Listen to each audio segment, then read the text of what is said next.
Friends ಎಲ್ರಿಗೂ ನಮಸ್ಕಾರ. ಜ್ಞಾನಗಂಗೋತ್ರಿ ಸಂಸ್ಥೆಗೆ ಸ್ವಾಗತ. ಸೊ ಇವತ್ತಿನ ಪ್ರಚಲಿತ ಘಟನೆಗಳನ್ನು ಸ್ಟಾರ್ಟ್ ಮಾಡೋದಕ್ಕಿಂತ ಮುಂಚೆ ಜ್ಞಾನಗಂಗೋತ್ರಿ ಸಂಸ್ಥೆ ವತಿಯಿಂದ ನಾಳೆಯಿಂದ PDO ಪರೀಕ್ಷೆಗೆ ಸಂಬಂಧಪಟ್ಟಂತೆ ಅಣಕು ಪರೀಕ್ಷೆಗಳನ್ನು ಕಂಡಕ್ಟ್ ಮಾಡ್ತಾ ಇದ್ದೇವೆ. ಸೊ ಆಸಕ್ತಿಯುಳ್ಳ ವಿದ್ಯಾರ್ಥಿಗಳು ಜ್ಞಾನಗಂಗೋತ್ರಿ ಸಂಸ್ಥೆಯನ್ನು ಸಂಪರ್ಕಿಸಬಹುದಾಗಿರುತ್ತೆ. ಸೊ ಇದರ ಜೊತೆಗೆ PSI ಪರೀಕ್ಷೆಗೆ ತಯಾರಿ ನಡೆಸ್ತಾ ಇರ್ತಕ್ಕಂಥವ್ರು, ಐ ಮೀನ್ ಟು ಸೇ 402 ವೇಕೆನ್ಸೀಸ್ಗೆ ತಯಾರಿ ನಡೆಸ್ತಾ ಇರ್ತಕ್ಕಂಥ ವಿದ್ಯಾರ್ಥಿಗಳು ಆಲ್ರೆಡಿ ಒಂದು ಸರಣಿಯನ್ನು ನಾವು ಕಂಪ್ಲೀಟ್ ಮಾಡಿರ್ತೇವೆ. ಸೊ ಅವರೂ ಕೂಡ ಈ ಪರೀಕ್ಷೆಗಳನ್ನು ತೆಗೆದುಕೊಂಡ್ರೆ ಸೊ ಅವ್ರಿಗೂ ಕೂಡ ಉತ್ತಮವಾಗಿರ್ತಕ್ಕಂಥ ಒಂದು ಕ್ವೆಶ್ಚನ್ ಪೇಪರ್ ಸೀರೀಸ್ ಅನ್ನು ನಾವು ಕಂಡಕ್ಟ್ ಮಾಡ್ತಾ ಇದ್ದೇವೆ. ಸೊ ಇಷ್ಟು ಮಾಹಿತಿಯೊಂದಿಗೆ ಇವತ್ತಿನ ಪ್ರಚಲಿತ ಘಟನೆಗಳನ್ನು ಪ್ರಾರಂಭ ಮಾಡ್ತಾ ಇದ್ದೇವೆ. ಸೊ ಇದು ಸಂಚಿಕೆ ಸಂಖ್ಯೆ 717 ಆಗಿರುತ್ತೆ. ದಿನಾಂಕ 1 ಮತ್ತು 2 ಜುಲೈ 2024 ಪ್ರಚಲಿತ ಘಟನೆಗಳನ್ನು ಡಿಸ್ಕಸ್ ಮಾಡ್ತಾ ಇದ್ದೇವೆ. ಸೊ ಇವತ್ತಿನ ಅಪ್ಡೇಟ್ಸ್ ಅನ್ನು ಡಿಸ್ಕಸ್ ಮಾಡೋದಕ್ಕಿಂತ ಮುಂಚೆ ಕಳೆದ ಸಂಚಿಕೆ 2 ಪ್ರಶ್ನೆಗಳ ಉತ್ತರಗಳು, ಪ್ರಶ್ನೆ ಸಂಖ್ಯೆ 1ಕ್ಕೆ ಆಪ್ಷನ್ ಡಿ ಮತ್ತು ಪ್ರಶ್ನೆ ಸಂಖ್ಯೆ 2ಕ್ಕೆ ಆಪ್ಷನ್ ಸಿ ಸರಿ ಉತ್ತರವಾಗಿರುತ್ತೆ. ಹಾಗಿದ್ರೆ ಇವತ್ತಿನ ಮೊದಲನೇ ಪ್ರಶ್ನೆಗೆ ಬರೋಣ. ಮಾನವರನ್ನು ಚಂದ್ರನತ್ತ ಕಳುಹಿಸಲು ಇಸ್ರೋ ಅಭಿವೃದ್ಧಿಪಡಿಸುತ್ತಿರುವ ಹೊಸ ರಾಕೆಟ್ನ ಹೆಸರೇನು? So what is the name of the new rocket being developed by ISRO for sending humans to moon? So ನಮ್ಮ ಇಸ್ರೋದವರು ಬೈ 2040 ಅಂದರೆ 2040 ವೇಳೆಗೆ ಸೊ ಖಗೋಳ ಶಾಸ್ತ್ರಜ್ಞರನ್ನ ಚಂದ್ರನಿಗೆ ಕಳಿಸ್ತಕ್ಕಂಥ ಒಂದು ಯೋಜನೆಯನ್ನ ಮಾಡ್ತಾ ಇದ್ದಾರೆ. ಆ ಒಂದು ಯೋಜನೆಗೆ ಒಂದು ಹೊಸ ಲಾಂಚ್ ವೆಹಿಕಲ್ ಅನ್ನ ಡೆವಲಪ್ ಮಾಡ್ತಾ ಇದ್ದಾರೆ. ಸೊ ಆ ಒಂದು ರಾಕೆಟ್ಗೆ ಏನಂತ ಹೆಸರಿಟ್ಟಿದ್ದಾರೆ ಅಂತಕ್ಕಂಥದ್ದು ನಮ್ಮ ಪ್ರಶ್ನೆ ಆಗಿರುತ್ತೆ. ಸೊ ಈ ಪ್ರಶ್ನೆಗೆ ಸರಿಯಾದ ಉತ್ತರ ಅದನ್ನ NGLV ಅಂತ ಕರೀತೇವೆ ಅಥವಾ ಸೂರ್ಯ ಅಂತ ಕರೀತೇವೆ. ಸೊ NGLV ಅಂದ್ರೆ ಏನು, ಈ ಒಂದು ಲಾಂಚ್ ವೆಹಿಕಲ್ ನಲ್ಲಿರ್ತಕ್ಕಂಥ ವಿಶೇಷತೆಗಳೇನು, ಎಲ್ಲವನ್ನ ಈ ಒಂದು ಆರ್ಟಿಕಲ್ ಅಲ್ಲಿ ನಾವು ಸಂಪೂರ್ಣವಾಗಿ ಡಿಸ್ಕಸ್ ಮಾಡ್ತಾ ಬರೋಣ. ಸೊ ಫಸ್ಟ್ ಅಂಡ್ ಫಾರ್ಮೋಸ್ಟ್ ನಮಗೆ ಈ ಒಂದು ಲಾಂಚ್ ವೆಹಿಕಲ್ ಅನ್ನ ಪರ್ಪಸ್ ನಮಗೆ ಗೊತ್ತಿರಬೇಕಾಗಿರುತ್ತೆ. ಪರ್ಪಸ್ ಏನು ಅಂದ್ರೆ to send humans to moon, ಅಂದ್ರೆ ಖಗೋಳ ಶಾಸ್ತ್ರಜ್ಞರನ್ನ ಚಂದ್ರನಿಗೆ ಕಳಿಸ್ತಕ್ಕಂಥದ್ದು ಈ ಒಂದು ಉಡಾವಣೆಯ ವಾಹನದ ಮುಖ್ಯವಾಗಿರ್ತಕ್ಕಂಥ ಉದ್ದೇಶವಾಗಿದೆ. ಸೊ NGLV ಇದರ ವಿಸ್ತೃತ ರೂಪ ಏನು ಅಂದ್ರೆ ನೆಕ್ಸ್ಟ್ ಜನರೇಷನ್ ಲಾಂಚ್ ವೆಹಿಕಲ್ ಅಥವಾ ಮುಂದಿನ ಪೀಳಿಗೆಯ ಉಡಾವಣಾ ವಾಹನ ಅಂತ ಇದನ್ನ ಕರೀಬಹುದಾಗಿರುತ್ತೆ. ಸೊ ಇದಕ್ಕೆ ಇನ್ನೊಂದು ನಿಕ್ ನೇಮ್ ಅನ್ನ ಕೂಡ ಇಟ್ಟಿರ್ತಾರೆ. ಸೊ ಇದಕ್ಕೆ ಸೂರ್ಯ ಅಂತ ನಾಮಕರಣ ಮಾಡಿರ್ತಕ್ಕಂಥದ್ದನ್ನ ನಾವಿಲ್ಲಿ ಗಮನಿಸಬಹುದಾಗಿರುತ್ತೆ. ಹಾಗಿದ್ರೆ ಈ ಒಂದು ರಾಕೆಟ್ ನಲ್ಲಿ ಯಾವ ರೀತಿಯ ಇಂಜಿನ್ಗಳನ್ನ ಬಳಕೆ ಮಾಡ್ತಾ ಇದ್ದಾರೆ ಅದು ನಮ್ಮ ಪರೀಕ್ಷೆಗೆ ಬಹಳ ಇಂಪಾರ್ಟೆಂಟ್ ಆಗುತ್ತೆ. ಸೊ ಇಲ್ಲಿ ಒಂದು ಇನೋವೇಟಿವ್ ಇಂಜಿನ್ ಅನ್ನ ಬಳಕೆ ಮಾಡ್ತಾ ಇದ್ದಾರೆ. ಇನೋವೇಟಿವ್ ಅಂದ್ರೆ ಒಂದು ನಾವಿನ್ಯವಾಗಿರ್ತಕ್ಕಂಥ ಒಂದು ಇಂಜಿನ್ ಅನ್ನ ಬಳಕೆ ಮಾಡ್ತಾ ಇದ್ದಾರೆ. ಸೊ ಈ ಒಂದು ಇಂಜಿನ್ ಯಾವ ಪ್ರೊಪೆಲೆಂಟ್ ಮೇಲೆ ವರ್ಕ್ ಆಗುತ್ತೆ ಅಂದ್ರೆ ಲಿಕ್ವಿಡ್ ಆಕ್ಸಿಜನ್ ಮತ್ತೆ ಮೀಥೇನ್ ಮೇಲೆ ವರ್ಕ್ ಆಗ್ತಕ್ಕಂಥ ಇಂಜಿನ್ ಅನ್ನ ಬಳಕೆ ಮಾಡ್ತಾ ಇದ್ದಾರೆ. ಸೊ ಈ ಒಂದು ಇಂಜಿನ್ 2 ಸ್ಟೇಜಸ್ ಇರುತ್ತೆ. ಒಂದನ್ನ ನಾವು ಲೋವರ್ ಸ್ಟೇಜಸ್ ಅಂತ ಕರೀತೇವೆ, ಇನ್ನೊಂದನ್ನ ಹೈಯರ್ ಸ್ಟೇಜಸ್ ಅಂತ ಕರೀತೇವೆ. ಲೋವರ್ ಸ್ಟೇಜಸ್ ಅಂದ್ರೆ ಸೊ ನಮ್ಮ ಒಂದು ಗ್ರಾವಿಟೇಷನ್ ಏನಿರುತ್ತೆ ಅದರ ಒಂದು ಶಕ್ತಿಯನ್ನ ಎಸ್ಕೇಪ್ ಮಾಡ್ತಕ್ಕಂಥ ಒಂದು ಶಕ್ತಿಯನ್ನ ಕೊಡ್ತಕ್ಕಂಥ ಲೋವರ್ ಸ್ಟೇಜ್ ಆಗಿರುತ್ತೆ. So after escaping from gravitational force so ಮುಂದೆ ಹೋಗ್ತಕ್ಕಂಥದ್ದನ್ನ ನಾವು ಸೆಕೆಂಡರಿ ಸ್ಟೇಜ್ ಅಂತ ಕರಿತೇವೆ. ಸೊ ಇಲ್ಲಿ 2 ಹಂತಗಳಲ್ಲಿ ಬೇರೆ ಬೇರೆ ರೀತಿಯ ಎಂಜಿನ್ಗಳನ್ನ ಬಳಕೆ ಮಾಡ್ತಾ ಇದ್ದಾರೆ. ಹಾಗಿದ್ರೆ ಲೋವರ್ ಸ್ಟೇಜ್ ಅಲ್ಲಿ ಯಾವ ರೀತಿಯ ಇಂಜಿನ್ ಅನ್ನ ಬಳಕೆ ಮಾಡ್ತಾ ಇದ್ದಾರೆ ಅಂದ್ರೆ ಲಿಕ್ವಿಡ್ ಆಕ್ಸಿಜನ್ ಅಂದ್ರೆ ದ್ರವ ರೂಪದ ಆಮ್ಲಜನಕ ಮತ್ತೆ ಮೀಥೇನ್ ಅನ್ನ ಹೊಂದಿರತಕ್ಕಂಥ ಇಂಜಿನ್ ಅನ್ನ ಕೆಳ ಹಂತದಲ್ಲಿ ಬಳಕೆ ಮಾಡ್ತಾ ಇರ್ತಕ್ಕಂಥದ್ದನ್ನ ನಾವು ನೋಡಬಹುದಾಗಿರುತ್ತೆ. ಅಪ್ಪರ್ ಸ್ಟೇಜ್ ಅಲ್ಲಿ ಅಂದ್ರೆ ಮೇಲಕ್ಕೆ ಹೋದಾಗ ಕ್ರಯೋಜೆನಿಕ್ ಇಂಜಿನ್ ಅನ್ನ ಬಳಕೆ ಮಾಡ್ತಾರೆ. ಕ್ರಯೋಜೆನಿಕ್ ಅಂದ್ರೆ ಸೊ ಅಲ್ಲಿ ಬಳಕೆ ಮಾಡ್ತಕ್ಕಂಥ ಪ್ರೊಪೆಲೆಂಟ್ ಅನ್ನ ಸೊ ಮೈನಸ್ ತಾಪಮಾನದಲ್ಲಿ ಅಂದ್ರೆ ಮೈನಸ್ ಡಿಗ್ರೀಸ್ ಗಳಲ್ಲಿ ಅದನ್ನ ಸ್ಟೋರ್ ಮಾಡ್ತಕ್ಕಂಥ ಒಂದು ಪ್ರೊಪೆಲೆಂಟ್ ಅನ್ನ ಯೂಸ್ ಮಾಡಿಕೊಂಡು ಅಪ್ಪರ್ ಸ್ಟೇಜಸ್ ಅನ್ನ ಯೂಸ್ ಮಾಡ್ತಕ್ಕಂಥ ಒಂದು ಇಂಜಿನ್ ಅನ್ನ ಇಲ್ಲಿ ಡೆವಲಪ್ ಮಾಡಿರ್ತಾರೆ. ಹಾಗಿದ್ರೆ ಈ ಒಂದು ರಾಕೆಟ್ ನಮಗೆ ಎಕ್ಸಿಸ್ಟಿಂಗ್ ಇರ್ತಕ್ಕಂಥ ರಾಕೆಟ್ಗಳು ಅಥವಾ ಲಾಂಚ್ ವೆಹಿಕಲ್ಸ್ ಗಿಂತ ಹೇಗೆ ಭಿನ್ನವಾಗಿದೆ, ಹೌ ಇಟ್ ಇಸ್ ಡಿಫರೆಂಟ್ ಅಂತ ನಾವು ನೋಡೋದಾದ್ರೆ significantly larger then existing rockets ಅಂದ್ರೆ ಈಗ ಇರ್ತಕ್ಕಂಥ ಉಡಾವಣಾ ವಾಹನಗಳಿಗಿಂತ ಇದು ಅತ್ಯಂತ ಹೆಚ್ಚಿನ ಗಾತ್ರವನ್ನ ಹೊಂದಿರತಕ್ಕಂಥ ಒಂದು ರಾಕೆಟ್ ಆಗಿರುತ್ತೆ. ಸೊ ಇದರ ಪೇಲೋಡ್ ಕೆಪಾಸಿಟಿ ಕೂಡ ಜಾಸ್ತಿ ಇರುತ್ತೆ. ಅಂದ್ರೆ ಎಷ್ಟು ವೆಯ್ಟ್ ಅನ್ನ ಇದು ಕ್ಯಾರಿ ಮಾಡ್ತಕ್ಕಂಥ ಸಾಮರ್ಥ್ಯ ಇರುತ್ತೆ ಅಂದ್ರೆ 40 ಟನ್ಸ್ ಅಥವಾ 40 ಟನ್ಸ್ ಗಳಷ್ಟು ವೆಯ್ಟ್ ಅನ್ನ ಕ್ಯಾರಿ ಮಾಡ್ತಕ್ಕಂಥ ಸಾಮರ್ಥ್ಯ ಇರುತ್ತೆ. ಸೊ ಈ ಒಂದು ರಾಕೆಟ್ ಅನ್ನ ನಾವು ಬೈ 2040 ಅಂದ್ರೆ 2040 ವೇಳೆಗೆ ಚಂದ್ರನಿಗೆ ಮನುಷ್ಯರನ್ನ ಕಳಿಸ್ತಕ್ಕಂಥ ಒಂದು ಕಾರ್ಯಾಚರಣೆಗೆ ಬಳಕೆ ಮಾಡಲಿಕ್ಕೆ ತಯಾರಿಯೇ ಹಂತದಲ್ಲಿರ್ತಕ್ಕಂಥ ಒಂದು ರಾಕೆಟ್ ಆಗಿರುತ್ತೆ. ಸೊ ಈ ಒಂದು ಆರ್ಟಿಕಲ್ಗೆ ಸಂಬಂಧಪಟ್ಟಂತೆ ನಾವೊಂದು ಪ್ರಶ್ನೆಯನ್ನ ಕೇಳೋದಾದ್ರೆ which is the trusted workhorse launch vehicle of ISRO ಅಂದ್ರೆ ಪ್ರಸ್ತುತವಾಗಿ ನಮ್ಮ ಇಸ್ರೋದವರು ಯಾವ ರಾಕೆಟ್ ಅನ್ನ ವರ್ಕ್ ಹಾರ್ಸ್ ಅಂತ ಕನ್ಸಿಡರ್ ಮಾಡಿದ್ದಾರೆ ಅನ್ನೋದನ್ನ ನೀವು ನಮಗೆ ಕಮೆಂಟ್ಸ್ ಅಲ್ಲಿ ತಿಳಿಸಬಹುದಾಗಿರುತ್ತೆ. With this let's get into question number 2. So ಇವತ್ತಿನ 2ನೇ ಪ್ರಶ್ನೆ, ಯಾವ ಹುಲಿ ಮೀಸಲು ಪ್ರದೇಶದಲ್ಲಿ ಕಾಡ್ಗಿಚ್ಚುಗಳನ್ನು ಮೊದಲೇ ಪತ್ತೆ ಹಚ್ಚಲು ಸುಧಾರಿತ ಆರ್ಟಿಫಿಷಿಯಲ್ ಇಂಟೆಲಿಜೆನ್ಸ್ ವ್ಯವಸ್ಥೆಯನ್ನು ನಿಯೋಜಿಸಲಾಗಿದೆ? So in which tiger reserve as the advanced AI system for early detection of the forest fires has been deployed? So ಕಾಡಿನಲ್ಲಿ ಆಗ್ತಕ್ಕಂಥ ಕಾಡ್ಗಿಚ್ಚು ಅದನ್ನು ಪ್ರಿವೆಂಟ್ ಮಾಡಲಿಕ್ಕೆ ಮೊಟ್ಟ ಮೊದಲ ಬಾರಿಗೆ ನಮ್ಮ ಭಾರತ ದೇಶದ ಒಂದು ಹುಲಿ ಸಂರಕ್ಷಿತ ಪ್ರದೇಶದಲ್ಲಿ ಕೃತಕ ಬುದ್ಧಿಮತ್ತೆಯನ್ನು ಒಳಗೊಂಡಿರ್ತಕ್ಕಂಥ ಒಂದು ಫೈರ್ ಅಲಾರ್ಮಿಂಗ್ ಸಿಸ್ಟಮ್ ಅನ್ನು ಡೆವಲಪ್ ಮಾಡಿರ್ತಾರೆ. ಸೊ ಅದನ್ನು ಎಲ್ಲಿ ಡೆವಲಪ್ ಮಾಡಿದ್ದಾರೆ ಅಂತಕ್ಕಂಥದ್ದು ನಮ್ಮ ಪ್ರಶ್ನೆ ಆಗಿರುತ್ತೆ. ಸೊ ಈ ಪ್ರಶ್ನೆಗೆ ಸರಿಯಾದ ಉತ್ತರ ಪೇಂಚ್ ಟೈಗರ್ ರಿಸರ್ವ್ ನಲ್ಲಿ ಇದನ್ನ ಡೆವಲಪ್ ಮಾಡಿರ್ತಕ್ಕಂಥದ್ದನ್ನ ನಾವು ನೋಡಬಹುದಾಗಿರುತ್ತೆ. ಸೊ ಅಪ್ಡೇಟ್ ಏನು ಅಂದ್ರೆ, so first advanced AI system for forest fire detection ಅಂದ್ರೆ ಅರಣ್ಯದಲ್ಲಿ ಆಗ್ತಕ್ಕಂಥ ಕಾಡ್ಗಿಚ್ಚನ್ನ ಪತ್ತೆ ಹಚ್ಚಲಿಕ್ಕೆ ಮೊಟ್ಟ ಮೊದಲ ಸುಧಾರಿತವಾಗಿರ್ತಕ್ಕಂಥ AI ವ್ಯವಸ್ಥೆಯನ್ನ ಡೆವಲಪ್ ಮಾಡಿರ್ತಾರೆ. ಸೊ ಈ ಒಂದು AI ವ್ಯವಸ್ಥೆಯನ್ನ ಪೇಂಚ್ ಟೈಗರ್ ರಿಸರ್ವ್ ಅಂದ್ರೆ ಮಹಾರಾಷ್ಟ್ರದಲ್ಲಿರ್ತಕ್ಕಂಥ ಪೇಂಚ್ ಟೈಗರ್ ರಿಸರ್ವ್ ಅಲ್ಲಿ ಇದನ್ನ ಡೆವಲಪ್ ಮಾಡಿರ್ತಾರೆ. ಸೊ ಇದು 15 ಕಿಲೋಮೀಟರ್ ವಿಶುವಲ್ ರೇಂಜ್ ಅನ್ನ ಹೊಂದಿರುತ್ತೆ. ಅಂದ್ರೆ ಅದು ಎಲ್ಲಿ ಮೌಂಟ್ ಮಾಡಿರ್ತಾರೆ ಅದರಿಂದ 15 ಕಿಲೋಮೀಟರ್ ವರೆಗೆ ತನ್ನ ವ್ಯಾಪ್ತಿಯನ್ನು ಹೊಂದಿರತಕ್ಕಂಥ ಒಂದು ಕೃತಕ ಬುದ್ಧಿಮತ್ತೆ ಇದಾಗಿರುತ್ತೆ. ಸೊ ಅದಾದ್ಮೇಲೆ ಇದರ ಕವರೇಜ್ ಅನ್ನು ನಾವು ನೋಡೋದಾದ್ರೆ it monitors over 350 square kilometres of the tiger reserve ಅಂದ್ರೆ ಆ ಒಂದು ಹುಲಿ ಸಂರಕ್ಷಿತ ಪ್ರದೇಶ ಏನಿದೆ ಸೊ ಅದರ 350 ಚದರ ಕಿಲೋಮೀಟರ್ಗಳಷ್ಟು ಪ್ರದೇಶವನ್ನ ಮೇಲ್ವಿಚಾರಣೆ ಮಾಡ್ತಕ್ಕಂಥ ಒಂದು ಸಾಮರ್ಥ್ಯವನ್ನ ಇದು ಹೊಂದಿರುತ್ತೆ. ಸೊ ಅದಾದ್ಮೇಲೆ ಇದರ ಲೊಕೇಶನ್ ಅಂದ್ರೆ ಇದನ್ನ ಎಕ್ಸಾಕ್ಟ್ಲಿ ಎಲ್ಲಿ ಇನ್ಸ್ಟಾಲ್ ಮಾಡಿದ್ದಾರೆ ಅಂತ ನಾವು ನೋಡೋದಾದ್ರೆ ಸೊ ಅಲ್ಲೊಂದು ಎಕ್ಸಿಸ್ಟಿಂಗ್ ಟವರ್ ಇರುತ್ತೆ. One of the highest hills in Pench ಅಂದ್ರೆ ಪೆಂಚ್ ನಲ್ಲಿ ಅತ್ಯಂತ ಎತ್ತರವಾಗಿರ್ತಕ್ಕಂಥ ಒಂದು ಬೆಟ್ಟ ಇರುತ್ತೆ. ಸೊ ಆ ಒಂದು ಬೆಟ್ಟದಲ್ಲಿ ಇದನ್ನ ಮೌಂಟ್ ಮಾಡಿರ್ತಕ್ಕಂಥದನ್ನ ನಾವು ನೋಡಬಹುದಾಗಿರುತ್ತೆ. ಸೊ ಇದನ್ನ ಎಲ್ಲಿಂದ ಕಂಟ್ರೋಲ್ ಮಾಡ್ತಾರೆ ಅಂದ್ರೆ so west Pench range office in Kolitmara ಅಂತ ಕರೀತೇವೆ. ಅಂದ್ರೆ ಆ ಪೆಂಚ್ಗೆ ಸಂಬಂಧಪಟ್ಟಂತೆ ಒಂದು ಕೋಲಿಟ್ ಮಾರದಲ್ಲಿ ಒಂದು ವೆಸ್ಟ್ ಪೆಂಚ್ ರೇಂಜ್ ಆಫೀಸ್ ಇರುತ್ತೆ. ಸೊ ಆ ಒಂದು ರೇಂಜ್ ಆಫೀಸ್ನಲ್ಲಿ ಇದನ್ನ ಕಂಟ್ರೋಲ್ ರೂಮ್ ಅನ್ನ ಹೊಂದಿರತಕ್ಕಂಥದ್ದನ್ನ ನಾವು ನೋಡಬಹುದಾಗಿರುತ್ತೆ. ಸೊ ಇದರ ಇಂಟಿಗ್ರೇಷನ್ ಹೇಗೆ ಮಾಡಿರ್ತಾರೆ ಅಂದ್ರೆ 15 commercial satellite services are integrated ಅಂದ್ರೆ ನಮ್ಗೆ ಯಾವುದೇ ಒಂದು ಮಾಹಿತಿ ಬೇಕಾಗಿದ್ರೆ ಉಪಗ್ರಹದ ಬೆಂಬಲ ಬೇಕಾಗಿರುತ್ತೆ. ಸೊ ಈ ಒಂದು ಫಾರೆಸ್ಟ್ ಫೈರ್ ಅನ್ನ ಡಿಟೆಕ್ಟ್ ಮಾಡಲಿಕ್ಕೆ 15 ವಾಣಿಜ್ಯ ಉಪಗ್ರಹ ಸೇವೆಗಳನ್ನ ಈ ಒಂದು ಆರ್ಟಿಫಿಷಿಯಲ್ ಇಂಟೆಲಿಜೆನ್ಸ್ ಜೊತೆ ಇಂಟಿಗ್ರೇಟ್ ಮಾಡಿರ್ತಕ್ಕಂಥದ್ದನ್ನ ನಾವಿಲ್ಲಿ ಗಮನಿಸಬಹುದಾಗಿರುತ್ತೆ. ಸೊ ಈ ಒಂದು AI ಪ್ಲಾಟ್ಫಾರ್ಮ್ಗೆ ಏನಂತ ನಾಮಕರಣ ಮಾಡಿರ್ತಾರೆ ಅಂದ್ರೆ ಪ್ಯಾಂಥರಾ ಅಂತ ನಾಮಕರಣ ಮಾಡಿರ್ತಕ್ಕಂಥದ್ದನ್ನ ನಾವು ನೋಡಬಹುದಾಗಿರುತ್ತೆ. ಸೊ ಈ ಒಂದು ಪ್ಯಾಂಥರಾ ಏನಿರುತ್ತೆ ಸೊ ಇದು ವಿತಿನ್ 3 ಮಿನಿಟ್ಸ್ ಅಂದ್ರೆ 3 ನಿಮಿಷಗಳ ಒಳಗಾಗಿ ಸೊ ಈ ಒಂದು ಫೈರ್ ಅಲಾರಂ ಅನ್ನ ನೀಡ್ತಕ್ಕಂಥ ಒಂದು ವ್ಯವಸ್ಥೆಯನ್ನ ನಾವಿಲ್ಲಿ ನೋಡಿರ್ತಕ್ಕಂಥದ್ದನ್ನ ಪ್ಯಾಂಥರಾ ಅಂತ ಇದಕ್ಕೆ ಟೈಟಲ್ ಅನ್ನ ಮಾಡಿರ್ತಾರೆ. ಈ ಹೆಸರು ಕೂಡ ಇಂಪಾರ್ಟೆಂಟ್ ಆಗಿರುತ್ತೆ. ಸೊ ಅದರ ಹೆಸರು ಏನು ಅಂತ ಕೂಡ ನಮಗೆ ಪರೀಕ್ಷೆಯಲ್ಲಿ ಕೇಳ್ತಕ್ಕಂಥ ಒಂದು ಸಾಧ್ಯತೆ ಇರುತ್ತೆ. ಸೊ ಅದಾದ್ಮೇಲೆ ಈ ಒಂದು ಆರ್ಟಿಫಿಷಿಯಲ್ ಇಂಟೆಲಿಜೆನ್ಸ್ ಏನಿದೆ ಸೊ ಇದಕ್ಕೆ ಇನ್ನೂ ಒಂದು ಸ್ಪೆಷಲೈಸ್ಡ್ ಕ್ಯಾರೆಕ್ಟರ್ ಇರುತ್ತೆ. ಅದೇನು ಅಂದ್ರೆ it can differentiate between smoke and clouds ಅಂದ್ರೆ ಈ ಒಂದು ಹೊಗೆ ಆಗಿರ್ಬೋದು ಮತ್ತೆ ಮೋಡಗಳಾಗಿರ್ಬೋದು ಇವೆರಡರ ನಡುವೆ ವ್ಯತ್ಯಾಸವನ್ನು ಕಂಡುಹಿಡಿತಕ್ಕಂಥ ಸಾಮರ್ಥ್ಯ ಇರುತ್ತೆ. ಇಲ್ದಿದ್ರೆ ಮೋಡಗಳನ್ನ ಡಿಟೆಕ್ಟ್ ಮಾಡಿ ಫೈರ್ ಅಲಾರಂ ಅನ್ನ ಕೊಟ್ಟಾಗ ಸುಮ್ಮನೆ ಅಲ್ಲಿ ಹ್ಯೂಮನ್ ರಿಸೋರ್ಸ್ ಮತ್ತೆ ಅವರ ಎಫರ್ಟ್ಸ್ ಎಲ್ಲ ವೇಸ್ಟ್ ಆಗ್ತಕ್ಕಂಥ ಒಂದು ಸಾಧ್ಯತೆ ಇರುತ್ತೆ. ಸೊ ಅದರಿಂದ ಎಕ್ಸಾಕ್ಟ್ಲಿ ಇದು ಸ್ಮೋಕ್ ಅನ್ನ ಡಿಟೆಕ್ಟ್ ಮಾಡ್ತಕ್ಕಂಥ ಒಂದು ಸಾಮರ್ಥ್ಯವನ್ನ ಹೊಂದಿರುತ್ತೆ. ಸೊ ಅದಾದ್ಮೇಲೆ ಇದರಲ್ಲಿ ಇನ್ಫ್ರಾರೆಡ್ ಕೇಪಬಿಲಿಟಿಯನ್ನ ಹೊಂದಿರುತ್ತೆ. ಸೊ ಈ ಒಂದು ಕಾರಣದಿಂದ it works during day and night ಅಂದ್ರೆ ಹಗಲಿನ ವೇಳೆ ಮತ್ತೆ ರಾತ್ರಿಯ ವೇಳೆಯಲ್ಲೂ ಕೂಡ ಕೆಲಸ ಮಾಡಬಹುದಾಗಿರ್ತಕ್ಕಂಥ ಒಂದು ಸಾಮರ್ಥ್ಯವನ್ನು ಹೊಂದಿರುತ್ತೆ. ಸೊ ಇದರ ಡೇಟಾ ಇಂಟಗ್ರೇಷನ್ ಅನ್ನ ಯಾವ ರೀತಿ ಮಾಡಿರ್ತಾರೆ ಅಂದ್ರೆ ಇಟ್ ರಿಸೀವ್ಸ್ ಟೆಂಪರೇಚರ್ ಅಂದ್ರೆ ತಾಪಮಾನದ ವ್ಯತ್ಯಾಸಗಳನ್ನ ಕಂಡುಹಿಡಿಯುತ್ತೆ, ಪ್ರಿಸಿಪಿಟೇಷನ್ ಮಳೆ ಆಗ್ತಕ್ಕಂಥದ್ದನ್ನ ಪತ್ತೆ ಹಚ್ಚುತ್ತೆ, ವಿಂಡ್ ಡೇಟಾ ಅಂದ್ರೆ ಅಲ್ಲಿರ್ತಕ್ಕಂಥ ಗಾಳಿಯ ಒಂದು ದತ್ತಾಂಶವನ್ನ ಕೊಡುತ್ತೆ and analyses past fire incidents ಅಂದ್ರೆ ಹಿಂದೆ ಏನಾದರೂ ಬೆಂಕಿ ಅವಘಡಗಳು ನಡೆದಿದ್ರೆ ಸೊ ಅದು ಯಾವ ಕಾರಣಕ್ಕೆ ಆಗಿರ್ಬೋದು ಅನ್ನೋದನ್ನ ಅನಲೈಸ್ ಮಾಡ್ತಕ್ಕಂಥ ಸಾಮರ್ಥ್ಯವನ್ನ ಈ ಒಂದು ಕೃತಕ ಬುದ್ಧಿಮತ್ತೆಗೆ ನೀಡಲಾಗಿರುತ್ತೆ. ಸೊ ಅದಾದ್ಮೇಲೆ ಇದು ರಿಯಲ್ ಟೈಮ್ ಮ್ಯಾನೇಜ್ಮೆಂಟ್ ಮಾಡುತ್ತೆ. GPS ನ ಮುಖಾಂತರ ಆ ಫೈರ್ ಅನ್ನ ಕಡಿಮೆ ಮಾಡಲಿಕ್ಕೆ ಬೇಕಾಗಿರ್ತಕ್ಕಂಥ ಎಲ್ಲ ವ್ಯವಸ್ಥೆಗಳಿಗೆ ನೈಜ ಸಮಯದಲ್ಲಿ ಕನೆಕ್ಟ್ ಮಾಡಿರ್ತಕ್ಕಂಥದ್ದು ಅಥವಾ ಸಿಗ್ನಲ್ಸ್ ಅನ್ನ ಕೊಡ್ತಕ್ಕಂಥ ಒಂದು ಆರ್ಟಿಫಿಷಿಯಲ್ ಇಂಟೆಲಿಜೆನ್ಸ್ ಅನ್ನ ಇಲ್ಲಿ ಯೂಸ್ ಮಾಡ್ತಾ ಇರ್ತಕ್ಕಂಥದ್ದನ್ನ ನಾವು ನೋಡಬಹುದಾಗಿರುತ್ತೆ. So with this let's get into question number 3. ಯಾವ ಸಚಿವಾಲಯವು ಈ ಸಾಂಖ್ಯಿಕಿ ಪೋರ್ಟಲ್ ಅನ್ನು ಅಭಿವೃದ್ಧಿಪಡಿಸಿದೆ ಅಥವಾ ಪ್ರಾರಂಭಿಸಿದೆ? ಸೊ ವಿಚ್ ಮಿನಿಸ್ಟ್ರಿ ಲಾಂಚ್ಡ್ ಈ ಸಾಂಖ್ಯಿಕಿ ಪೋರ್ಟಲ್? ಸೊ ಈ ಸಾಂಖ್ಯಿಕಿ ಪೋರ್ಟಲ್ ಅಂತಕ್ಕಂಥದ್ದನ್ನ ಅಂಕಿ ಅಂಶ ಮತ್ತು ಕಾರ್ಯಕ್ರಮ ಅನುಷ್ಠಾನ ಸಚಿವಾಲಯ ಅಥವಾ ministry of statistics and programme implementation ಏನಿದ್ದಾರೆ ಸೊ ಇವರ ವತಿಯಿಂದ ಡೆವಲಪ್ ಮಾಡಿರ್ತಕ್ಕಂಥ ಒಂದು ಪೋರ್ಟಲ್ ಆಗಿರುತ್ತೆ. ಸೊ ಈ ಪೋರ್ಟಲ್ ಮುಖಾಂತರ ನಮ್ಗೆ ಏನೇನು ಮಾಹಿತಿ ಸಿಗುತ್ತೆ ಅನ್ನೋದನ್ನ ಸೊ ಈ ಒಂದು ಆರ್ಟಿಕಲ್ ಅಲ್ಲಿ ನಾವು ಸಂಪೂರ್ಣವಾಗಿ ಡಿಸ್ಕಸ್ ಮಾಡ್ತಾ ಬರೋಣ.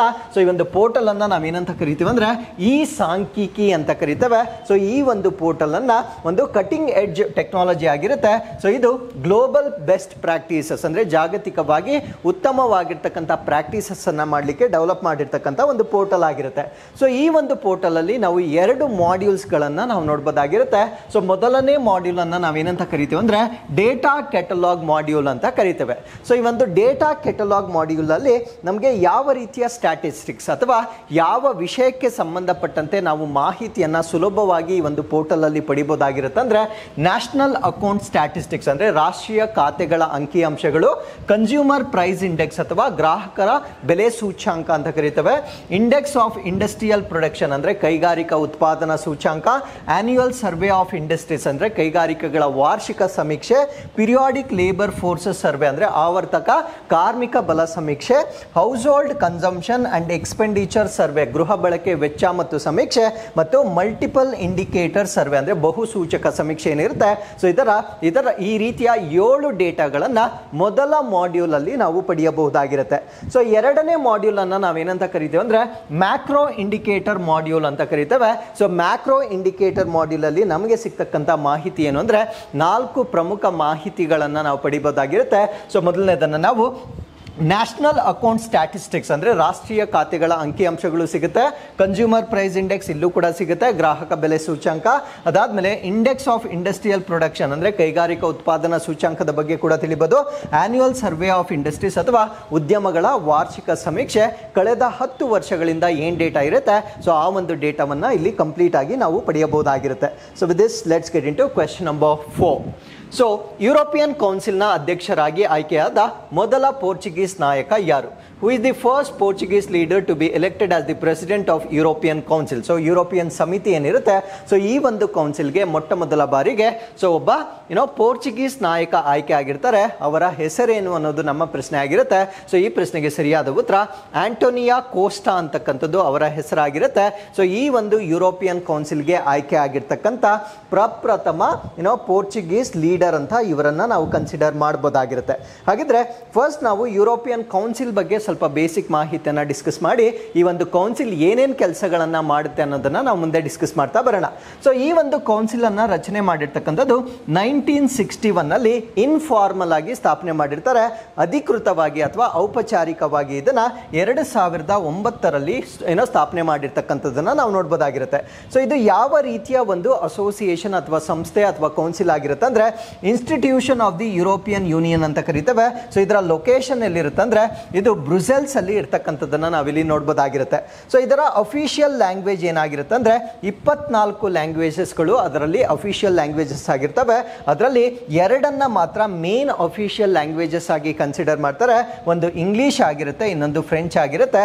ಸೊ ಇಷ್ಟು ಯುರೋಪಿಯನ್ ಕೌನ್ಸಿಲ್ಗೆ ಸಂಬಂಧಪಟ್ಟಂತೆ ಬೇಸಿಕ್ ಇನ್ಫಾರ್ಮೇಶನ್ ನಮಗೆ ಗೊತ್ತಿರಬೇಕಾಗಿರುತ್ತೆ. ಸೊ ಈಗ ಇದರ ಇದಕ್ಕೆ ಆಯ್ಕೆ ಮಾಡಿರ್ತಕ್ಕಂಥ ಅಂದ್ರೆ ಈ ಒಂದು ಕೌನ್ಸಿಲ್ಗೆ ಯಾರನ್ನ ಪ್ರೆಸಿಡೆಂಟ್ ಆಗಿ ಆಯ್ಕೆ ಮಾಡಿರ್ತಾರೆ ಅಂದ್ರೆ ಆಂಟೋನಿಯಾ ಕೋಸ್ಟಾರ್ ಅವರನ್ನ. ಸೊ ಇವರು ಫಾರ್ಮರ್ ಪೋರ್ಚುಗೀಸ್ ಪ್ರೈಮ್ ಮಿನಿಸ್ಟರ್ ಆಗಿರ್ತಾರೆ, ಅಂದ್ರೆ ಪೋರ್ಚುಗೀಸ್ನ ಪ್ರಧಾನ ಮಂತ್ರಿಗಳಾಗಿದ್ದಂತಹ ಇವರನ್ನ ಸೊ ಈ ಒಂದು ಕೌನ್ಸಿಲ್ಗೆ ಅಧ್ಯಕ್ಷರನ್ನಾಗಿ ನೇಮಕ ಮಾಡಿರ್ತಾರೆ. So elected as president of the European council, so is the first Portuguese leader. So ಈ ಒಂದು ಹುದ್ದೆಗೆ ಆಯ್ಕೆ ಆಗಿರ್ತಕ್ಕಂಥ ಮೊಟ್ಟ ಮೊದಲ ಪೋರ್ಚುಗೀಸ್ ಲೀಡರ್ ಆಗಿ ಇವರನ್ನ ನಾವು ಕನ್ಸಿಡರ್ ಮಾಡಬಹುದಾಗಿರುತ್ತೆ. ಸೊ ಇವರ ಟರ್ಮ್ ಅಥವಾ ಟೆನ್ಯೂರ್ ಎಷ್ಟು ವರ್ಷ ಇರುತ್ತೆ ಅಂದ್ರೆ 2.5 years ಅಂದ್ರೆ 2.5 ವರ್ಷಗಳ ಕಾಲ ಈ ಒಂದು ಸ್ಥಾನವನ್ನ ಅವರು ವಹಿಸಿಕೊಂಡಿರ್ತಾರೆ. ಹಾಗಿದ್ರೆ ಯುರೋಪಿಯನ್ ಕೌನ್ಸಿಲ್ ಬಗ್ಗೆ ಇನ್ನೂ ಸ್ವಲ್ಪ ಹೆಚ್ಚಿನ ಮಾಹಿತಿಯನ್ನ ನಾವು ಡಿಸ್ಕಸ್ ಮಾಡೋದಾದ್ರೆ ಸೊ ಇದನ್ನ ನಾವು ಕ್ರೂಷಿಯಲ್ ಯುರೋಪಿಯನ್ ಯೂನಿಯನ್ ಇನ್ಸ್ಟಿಟ್ಯೂಟ್ ಅಂತ ಕರಿತೇವೆ. ಅಂದ್ರೆ ಯುರೋಪಿಯನ್ ಯೂನಿಯನ್ಗೆ ಸಂಬಂಧಪಟ್ಟಂತೆ ತುಂಬಾ ನಿರ್ಣಾಯಕವಾಗಿರ್ತಕ್ಕಂಥ ಒಂದು ಸಂಸ್ಥೆ ಅಂತ ನಾವು ಇದನ್ನ ಕನ್ಸಿಡರ್ ಮಾಡಬಹುದಾಗಿರುತ್ತೆ. So defines the overall political direction ಅಂದ್ರೆ ರಾಜಕೀಯ ಒಂದು ಮಾರ್ಗದರ್ಶನವನ್ನ ನೀಡ್ತಕ್ಕಂಥ ಒಂದು ಕೌನ್ಸಿಲ್ ಆಗಿರುತ್ತೆ. Priorities of the European union ಅಂದ್ರೆ ಯುರೋಪಿಯನ್ ಒಕ್ಕೂಟದಲ್ಲಿ ಬರ್ತಕ್ಕಂಥ ಪ್ರಿಯಾರಿಟೀಸ್ ಅಥವಾ ಆದ್ಯತೆಗಳೇನಿರ್ತವೆ ಸೊ ಅದನ್ನ ವ್ಯಾಖ್ಯಾನ ಮಾಡ್ತಕ್ಕಂಥ ಒಂದು ಸಮಿತಿಯನ್ನ ನಾವೇನಂತ ಕರಿತೀವಿ ಅಂದ್ರೆ ಯುರೋಪಿಯನ್ ಕೌನ್ಸಿಲ್ ಅಂತ ಕರಿತೇವೆ. ಸೊ ಇದರ ಕಾಂಪೋಸಿಷನ್ ಅಂದ್ರೆ ಈ ಒಂದು ಕೌನ್ಸಿಲ್ ನಲ್ಲಿ ಯಾರ್ಯಾರು ಇರ್ತಾರೆ ಅಂತ ನಾವು ನೋಡೋದಾದ್ರೆ heads of the state or government from 27 European union member states ಅಂದ್ರೆ 27 ಯುರೋಪಿಯನ್ ಯೂನಿಯನ್ ಒಕ್ಕೂಟದಲ್ಲಿರ್ತಕ್ಕಂಥ ರಾಷ್ಟ್ರಗಳ ಮುಖ್ಯಸ್ಥರನ್ನ ಈ ಒಂದು ಕೌನ್ಸಿಲ್ ನಲ್ಲಿ ನೋಡಬಹುದಾಗಿರುತ್ತೆ. ಇದರ ಜೊತೆಗೆ ಯುರೋಪಿಯನ್ ಕೌನ್ಸಿಲ್ ಪ್ರೆಸಿಡೆಂಟ್ ಇರ್ತಾರೆ, ಅವ್ರ ಬಗ್ಗೆ ನಾವು ಇವತ್ತು ಡಿಸ್ಕಸ್ ಮಾಡ್ತಾ ಇರೋದು. ಅದರ ಜೊತೆಗೆ ಪ್ರೆಸಿಡೆಂಟ್ ಆಫ್ ಯುರೋಪಿಯನ್ ಕಮಿಷನ್ ಅಂತ ಇರುತ್ತೆ, ಅಂದ್ರೆ ಯುರೋಪಿಯನ್ ಆಯೋಗ ಬೇರೆ ಇರುತ್ತೆ, ಯುರೋಪಿಯನ್ ಸಮಿತಿ ಬೇರೆ ಇರುತ್ತೆ. ಸೊ ಈ ಒಂದು ಕೌನ್ಸಿಲ್ ನಲ್ಲಿ ಯುರೋಪಿಯನ್ ಕಮಿಷನ್ ನ ಪ್ರೆಸಿಡೆಂಟ್ ಅಥವಾ ಅಧ್ಯಕ್ಷರೂ ಕೂಡ ಇರ್ತಕ್ಕಂಥದ್ದನ್ನ ನಾವಿಲ್ಲಿ ಗಮನಿಸಬಹುದಾಗಿರುತ್ತೆ. ಹಾಗಿದ್ರೆ ವಾಟ್ ಈಸ್ ದ ರೋಲ್ ಅಂದರೆ ಈ ಒಂದು ಯುರೋಪಿಯನ್ ಕೌನ್ಸಿಲ್ನ ಪಾತ್ರ ಏನು ಅಂತ ನಾವು ನೋಡೋದಾದ್ರೆ, sets the European unions policy agenda, ಅಂದರೆ ನೀತಿಗಳು ಅಂತ ನಾವೇನು ಹೇಳ್ತೇವೆ ಆ ಒಂದು ನೀತಿಗಳನ್ನು ಡೆವಲಪ್ ಮಾಡ್ತಕ್ಕಂಥದ್ದು ಇದರ ಉದ್ದೇಶವಾಗಿರುತ್ತೆ. And provides general political guidelines, ಅಂದರೆ ರಾಜಕೀಯವಾಗಿ ಮಾರ್ಗದರ್ಶನಗಳನ್ನು ಡೆವಲಪ್ ಮಾಡ್ತಕ್ಕಂಥದ್ದು ಇದರ ಉದ್ದೇಶವಾಗಿರುತ್ತೆ. ಸೊ ಇದು ಏನು ಕೆಲಸ ಮಾಡಲ್ಲ ಅಂತ ನಾವು ನೋಡೋದಾದ್ರೆ, negotiate or adopt EU laws, ಅಂದರೆ ಯುರೋಪಿಯನ್ ಯೂನಿಯಲ್ಲಿ ಮಾಡಿರ್ತಕ್ಕಂಥ ಕಾನೂನುಗಳನ್ನು ಸೊ ಅದನ್ನ ಅಡಾಪ್ಟ್ ಮಾಡ್ಕೊಳ್ಳಿಕ್ಕೆ ಅಥವಾ ಅಳವಡಿಕೆ ಮಾಡಿಕೊಳ್ತಕ್ಕಂಥ ಪ್ರಯತ್ನಗಳನ್ನ ಸೊ ಈ ಒಂದು ಕೌನ್ಸಿಲ್ನ ಮುಖಾಂತರ ಮಾಡಿಸಲಾಗೋದಿಲ್ಲ.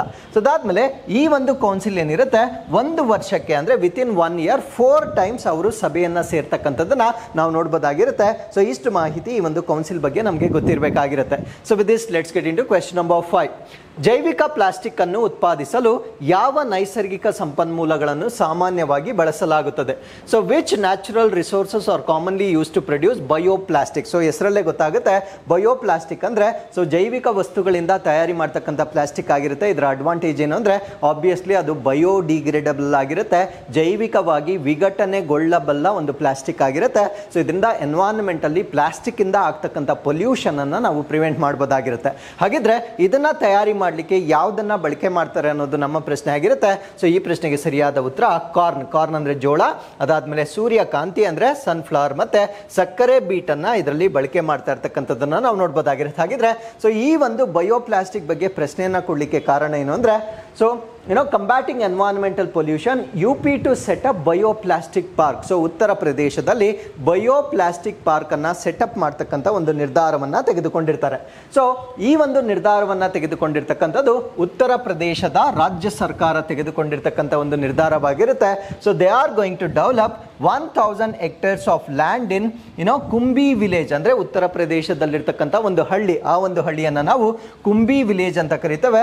ಗೋಲಾ ಗೋಕರ್ನಾಥ್ ತೆಹಸಿಲ್ ಅಂತ ಕರಿತೇವೆ. ಇದು ಬರ್ತಕ್ಕಂಥದ್ದು ಲಖೀಂಪುರ್ ಕೇರಿ ಡಿಸ್ಟ್ರಿಕ್ಟ್ ನಲ್ಲಿ ಬರ್ತಕ್ಕಂಥ ಒಂದು ಹಳ್ಳಿಯಲ್ಲಿ 1000 ಎಕರೆಯಲ್ಲಿ ಸೊ ಈ ಒಂದು ಪ್ಲಾಂಟ್ ಅನ್ನ ಡೆವಲಪ್ ಮಾಡ್ತಾ ಇರ್ತಕ್ಕಂಥ ಒಂದು ಉದ್ದೇಶವನ್ನ ಇಟ್ಕೊಂಡಿರ್ತಾರೆ.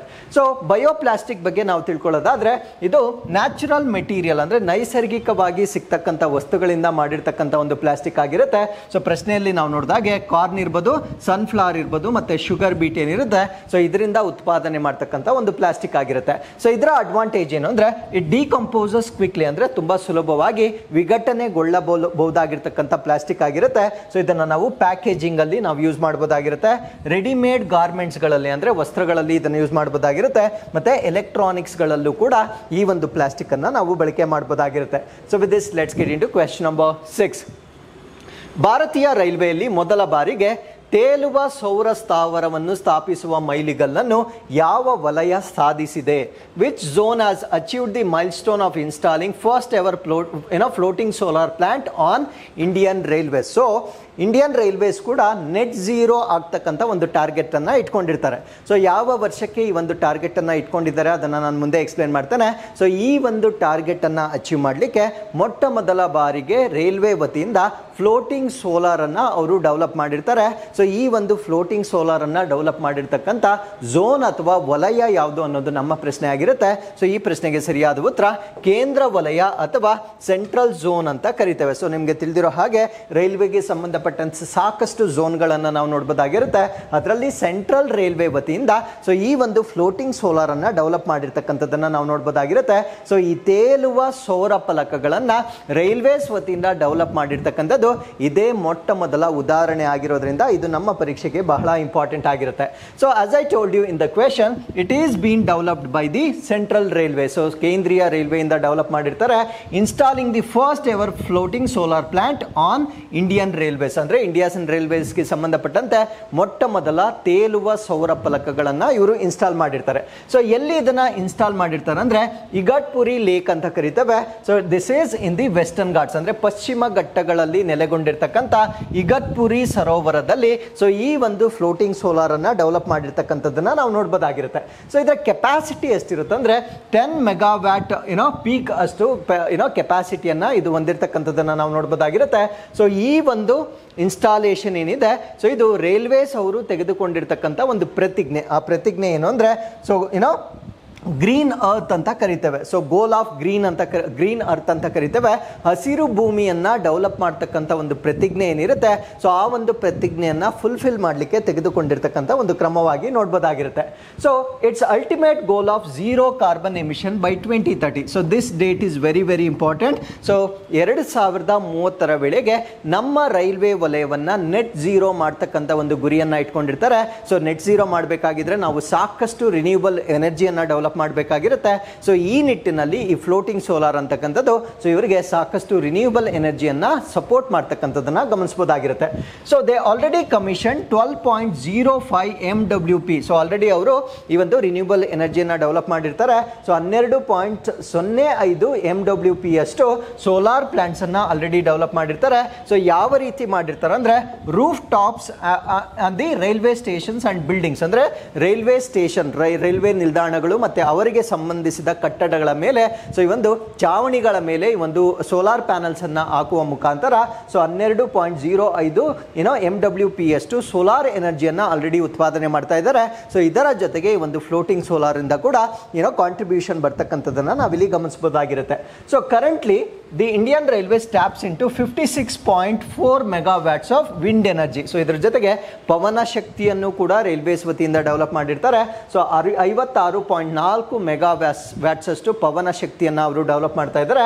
ಅಂಡ್ 61 ಮೆಗಾವ್ಯಾಟ್ಸ್ ಆಫ್ ಸೋಲಾರ್ ಎನರ್ಜಿಯನ್ನು ಕೂಡ ಡೆವಲಪ್ ಮಾಡ್ತಾ ಇದ್ದಾರೆ. ಸೊ ಇದೆಲ್ಲ ನಮ್ಮ ರೈಲ್ವೆಯನ್ನ 2030 ವೇಳೆಗೆ ನೆಟ್ ಝೀರೋ ಮಾಡ್ತಕ್ಕಂಥದ್ದು ಗುರಿಯಾಗಿರುತ್ತೆ. So with this let's get into question number 7. ಇಂಗಾಲದ ತಟಸ್ಥತೆ, ಇದನ್ನು ನಾವು ನಿವ್ವಳ ಶೂನ್ಯ ಹೊರಸೂಸುವಿಕೆ ಅಂತ ಕರಿತೇವೆ. ಸೊ ಇದನ್ನು ಸಾಧಿಸಲು ಚೀನಾ ಇಟ್ಟುಕೊಂಡಿರ್ತಕ್ಕಂಥ ಗುರಿ ವರ್ಷ ಯಾವುದು?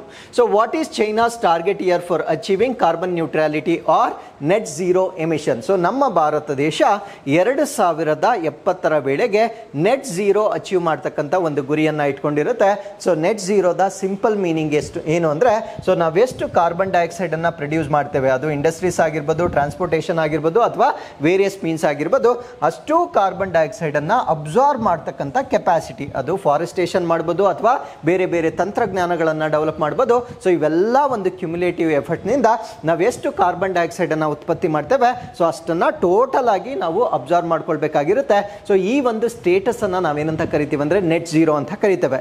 ಸೊ ಈ ಒಂದು ನೆಟ್ ಝೀರೋನ ಅಚೀವ್ ಮಾಡಲಿಕ್ಕೆ ಚೈನಾ ಇಟ್ಟುಕೊಂಡಿರ್ತಕ್ಕಂಥ ಟಾರ್ಗೆಟ್ ಇಯರ್ ಯಾವುದು ಅನ್ನೋದು ನಮ್ಮ ಪ್ರಶ್ನೆ ಆಗಿರುತ್ತೆ. ಸೊ ಈ ಪ್ರಶ್ನೆಗೆ ಸರಿಯಾದ ಉತ್ತರ 2060. ಅಂದರೆ ಅವರು ಯಾವಾಗಲೂ ಕೂಡ ಇಂಡಿಯಾಗಿಂತ ಅಹೇಡ್ ಇರಲಿಕ್ಕೆ ಪ್ರಯತ್ನ ಪಡ್ತಾರೆ. ಸೊ ನಾವು 2070 ಅಂತ ಅನೌನ್ಸ್ ಮಾಡಿದಾಗ ಅವರು 2060 ಅಂತ ಅನೌನ್ಸ್ ಮಾಡಿರ್ತಕ್ಕಂಥದ್ದನ್ನು ನಾವು ನೋಡ್ಬೋದಾಗಿರುತ್ತೆ. ಹಾಗಿದ್ರೆ ನೆಟ್ ಝೀರೋಗೆ ಸಂಬಂಧಪಟ್ಟಂತೆ ನಾನು ಪ್ರಶ್ನೆಯನ್ನು ಕೊಡಲಿಕ್ಕೆ ಕಾರಣ ಏನು ಅಂದರೆ India takes first steps towards meeting 2070 net zero goal. So ನಮ್ಮ ಭಾರತ ದೇಶ 2070 ವೇಳೆಗೆ ನಿವ್ವಳ ಶೂನ್ಯ ಹೊರಸೂಸುವಿಕೆಯ ಗುರಿಯನ್ನು ಇಟ್ಕೊಂಡಿರುತ್ತೆ.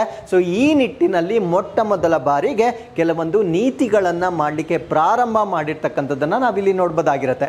C parallelly we are doing so many things. Green hydrogen mission ಇರ್ಬೋದು, ಸೋಲರೈಸೇಷನ್ ಇರ್ಬೋದು, ವಿಂಡ್ ಮಿಲ್ಸನ್ನು ಹೆಚ್ಚು ಮಾಡ್ತಾ ಇರ್ತಕ್ಕಂಥದ್ದು ಇರ್ಬೋದು. ಸೊ ಇವೆಲ್ಲ ಪ್ಯಾರಲಲ್ ಆಗಿ ನಡೀತಾ ಇದ್ದಾವೆ. ಅದರ ಜೊತೆಗೆ ನೀತಿ ಆಯೋಗ ಕೂಡ ಕೆಲವೊಂದು ನೀತಿಗಳನ್ನು ರಚನೆ ಮಾಡ್ತಕ್ಕಂಥ ಮೊಟ್ಟ ಮೊದಲ ನಿರ್ಧಾರವನ್ನು ತೆಗೆದುಕೊಂಡಿರುವ ಕಾರಣದಿಂದ ಸೊ ಇದು ಮತ್ತೊಮ್ಮೆ ಸುದ್ದಿಯಲ್ಲಿರ್ತಕ್ಕಂಥ ವಿಷಯವಾಗಿರುತ್ತೆ.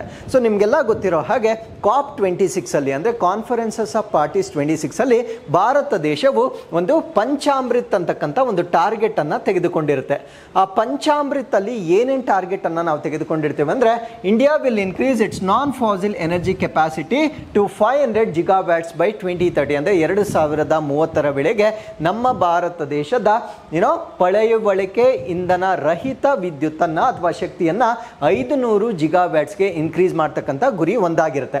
ಸೊ ಎರಡನೇದನ್ನ India will meet 50% of its energy requirements from the renewable energy by 2030. ಅಂದರೆ 2030 ವೇಳೆಗೆ ನಾವು ಎಷ್ಟು ಇಂಧನವನ್ನು ಕನ್ಸ್ಯೂಮ್ ಮಾಡ್ತಾ ಇದ್ದೇವೆ ಅಥವಾ ಶಕ್ತಿಯನ್ನು ಕನ್ಸ್ಯೂಮ್ ಮಾಡ್ತಾ ಇದ್ದೇವೆ ಅದರಲ್ಲಿ 50% ಕಡ್ಡಾಯವಾಗಿ ನವೀಕರಿಸಬಹುದಾಗಿರ್ತಕ್ಕಂಥ ಇಂಧನಗಳಿಂದ ಬರಬೇಕಾಗಿರುತ್ತೆ.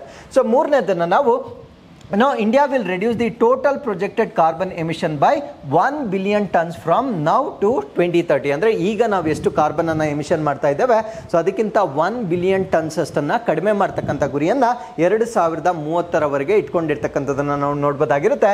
By 2030 India will reduce the carbon intensity of its economy by 45% from the previous target of 35%. ಅಂದ್ರೆ ನಮ್ಮ ಒಂದು GDP ಏನಿರುತ್ತೆ ಆ GDP ಮೊತ್ತಕ್ಕೆ ಹೋಲಿಕೆ ಮಾಡಿ 45% ಅಷ್ಟು ಕಾರ್ಬನ್ ಇಂಟೆನ್ಸಿಟಿಯನ್ನ ಕಡಿಮೆ ಮಾಡ್ತಕ್ಕಂಥದ್ದು. GDPಗೂ ಕಾರ್ಬನ್ ಎಮಿಷನ್ಗೂ ಸಂಬಂಧ ಏನು ಅಂದ್ರೆ, so GDP depends upon our agriculture, industrialisation, transportation ಎಲ್ಲದರ ಮೇಲೆ ಡಿಪೆಂಡ್ ಆಗಿರುತ್ತೆ. ಸೊ ನಮ್ಮ GDP ರೈಸ್ ಆಗಿದೆ ಅಂದ್ರೆ ಸೊ ಆಟೋಮ್ಯಾಟಿಕಲಿ ನಮ್ಮ ಪೊಲ್ಯೂಷನ್ ಕೂಡ ರೇಸ್ ಆಗಿದೆ ಅಂತ ಅರ್ಥವಾಗಿರುತ್ತೆ. ಸೊ ಅದರಿಂದ GDPಗೂ ಮತ್ತೆ ಈ ಒಂದು ಕಾರ್ಬನ್ ಇಂಟೆನ್ಸಿಟಿಗೂ ಲಿಂಕ್ ಮಾಡಿರ್ತಕ್ಕಂಥದ್ದನ್ನ ನಾವು ನೋಡಬಹುದಾಗಿರುತ್ತೆ. ಸೊ ಕೊನೆಯ ಗುರಿ ನಮಗೆ ಗೊತ್ತಿರ್ತಕ್ಕಂಥದ್ದು ಬೈ 2070 ಅಂದ್ರೆ 2070ರ ವೇಳೆಗೆ ಸೊ ನಿವ್ವಳ ಇಂಗಾಲ ಹೊರಸೂಸುವಿಕೆಯನ್ನ ನಾವು ಗುರಿಯನ್ನ ಅಚೀವ್ ಮಾಡಬೇಕಾಗಿರ್ತಕ್ಕಂಥದ್ದು ಒಂದು ಫೈನಲ್ ಟಾರ್ಗೆಟ್ ಆಗಿರುತ್ತೆ. ಈ 5ಅನ್ನ ಸೇರಿಸಿ ನಾವು ಪಂಚಾಮೃತ್ ಅಂತ ಕರಿತೇವೆ. ಹಾಗಿದ್ರೆ ಚೈನಾ, ನಾನು ಆಲ್ರೆಡಿ ಹೇಳಿದ್ದೇನೆ, 2060ಗೆ ನೆಟ್ ಝೀರೋ ಟಾರ್ಗೆಟ್ ಅನ್ನ ಇಟ್ಕೊಂಡಿರುತ್ತೆ. ಸೊ ಯುನೈಟೆಡ್ ಸ್ಟೇಟ್ಸ್ ಬಂದು 2050ರ ವೇಳೆಗೆ, ಸೊ ಭಾರತ ದೇಶ 2070ಕ್ಕೆ ಅನ್ನೋದು ನಮಗೆ ಗೊತ್ತಿರುತ್ತೆ. ಸೊ ಈ ನಿಟ್ಟಿನಲ್ಲಿ ನಮ್ಮ ಭಾರತ ದೇಶದ NITI Aayog so initiated the policy framework ಅಂದ್ರೆ ಕೆಲವೊಂದು ನೀತಿಗಳನ್ನ ಡೆವಲಪ್ ಮಾಡ್ತಕ್ಕಂಥ ಒಂದು ಮೊದಲ ಹೆಜ್ಜೆಯನ್ನ ಇಟ್ಟಿರ್ತಕ್ಕಂಥದ್ದನ್ನ ನಾವಿಲ್ಲಿ ನೋಡಬಹುದಾಗಿರುತ್ತೆ. ಹಾಗಿದ್ರೆ ಮೊದಲ ಹೆಜ್ಜೆಯಲ್ಲಿ ಇವರು ಏನೇನ್ ಮಾಡ್ತಾ ಇದ್ದಾರೆ ಅಂತ ನೋಡೋದಾದ್ರೆ, ಮಲ್ಟಿ ಸೆಕ್ಟರಲ್ ಕಮಿಟೀಸ್ ಅನ್ನ ಡೆವಲಪ್ ಮಾಡ್ತಾ ಇದ್ದಾರೆ. ಅಂದ್ರೆ ಅನೇಕ ವಲಯದ ಒಂದು ಸಮಿತಿಗಳನ್ನ ಡೆವಲಪ್ ಮಾಡ್ತಕ್ಕಂಥದ್ದು ಮೊದಲ ಹೆಜ್ಜೆ ಆಗಿರುತ್ತೆ. ಅದ್ರ ಜೊತೆಗೆ ಸ್ಪೆಷಲೈಸ್ಡ್ ವರ್ಕಿಂಗ್ ಗ್ರೂಪ್ಸ್ ಅನ್ನ ಅವರು ಫಾರ್ಮ್ ಮಾಡ್ತಾ ಇದ್ದಾರೆ. ಅಂದ್ರೆ ವಿಶೇಷವಾಗಿರ್ತಕ್ಕಂಥ ವರ್ಕಿಂಗ್ ಗ್ರೂಪ್ಸ್ ಗಳನ್ನ ರಚನೆ ಮಾಡ್ತಕ್ಕಂಥ ನಿರ್ಧಾರವನ್ನ ನೀತಿ ಆಯೋಗ ತೆಗೆದುಕೊಂಡಿರುತ್ತೆ.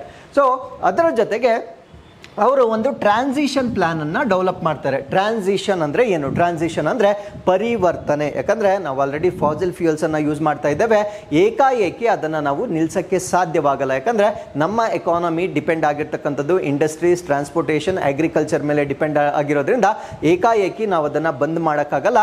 ಸೊ ನಿಧಾನವಾಗಿ ಅದನ್ನ ಪರಿವರ್ತನೆ ಮಾಡಬೇಕಾಗಿರುತ್ತೆ. ಸೊ ಇದನ್ನೇ ನಾವು ಟ್ರಾನ್ಸಿಷನ್ ಪಾಲಿಸಿ ಅಂತ ಕರಿತೇವೆ. ಸೊ ಆ ಒಂದು ಪರಿವರ್ತನೆ ನೀತಿಗಳನ್ನ ರೂಪಿಸ್ತಕ್ಕಂಥ ಒಂದು ಆರಂಭಿಕ ಹೆಜ್ಜೆಯನ್ನ ಇಟ್ಟಿರ್ತಾರೆ.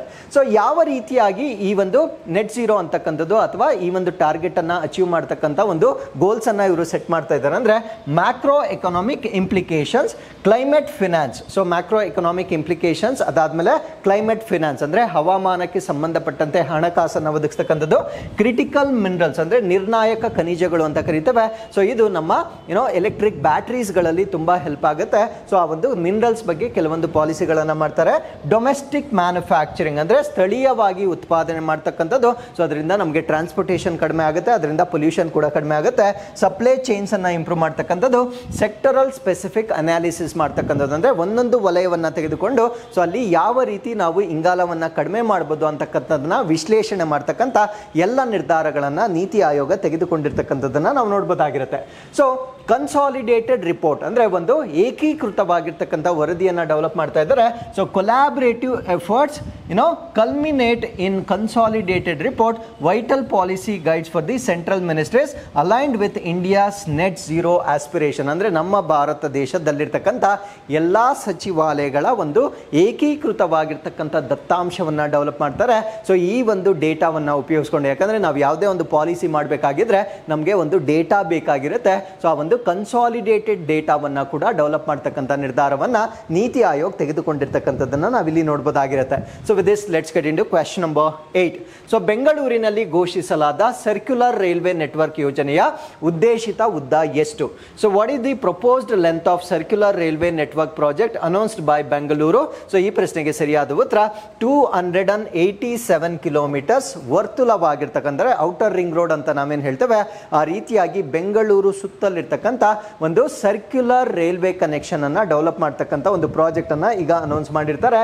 ಸೊ ಇದನ್ನ ನಾವು ಸರ್ಕ್ಯುಲರ್ ರೈಲ್ ನೆಟ್ವರ್ಕ್ ಪ್ರಾಜೆಕ್ಟ್ ಅಂತ ಕರೀತೇವೆ. ಸೊ ಇದು 287 ಕಿಲೋಮೀಟರ್ ಲಾಂಗ್ ಸರ್ಕ್ಯುಲರ್ ರೈಲ್ವೆಯನ್ನ ಡೆವಲಪ್ ಮಾಡ್ತಕ್ಕಂಥ ಒಂದು ಯೋಜನೆಯನ್ನ ಮಾಡ್ತಾ ಇದ್ದಾರೆ. ಹಾಗಿದ್ರೆ ಯಾವ ಯಾವ ಪ್ರದೇಶಗಳನ್ನು ಹೊರವಲಯದಲ್ಲಿ ನಾವು ಕನೆಕ್ಟ್ ಮಾಡ್ಬೋದು ಅಂದರೆ, ಸೊ ವಡ್ಡಾರಹಳ್ಳಿ, ಅದಾದಮೇಲೆ ದೇವನಹಳ್ಳಿ, ಮಾಲೂರ್, ದೆನ್ ಇಲಾಲಿಗೆ, ಹೆಜ್ಜಾಲ, ಸೋಲೂರ್ ಮತ್ತೆ ನಿಡಗುಂದ ಅಂತ ಕರಿತೇವೆ. ಈ ಪ್ರದೇಶಗಳ ಮೂಲಕ ಈ ಒಂದು ರೈಲ್ವೆ ಟ್ರಾನ್ಸ್ಪೋರ್ಟ್ ಸಾರಿಗೆಯನ್ನ ಮಾಡ್ತಕ್ಕಂಥದ್ದನ್ನ ನಾವು ನೋಡ್ಬೋದಾಗಿರುತ್ತೆ. ಸೊ ಇದರ ಕಾಸ್ಟ್ ಬಂದು 23,000 crores ಬಂದು ಇದರ ಕಾಸ್ಟ್ ಆಗಿರುತ್ತೆ.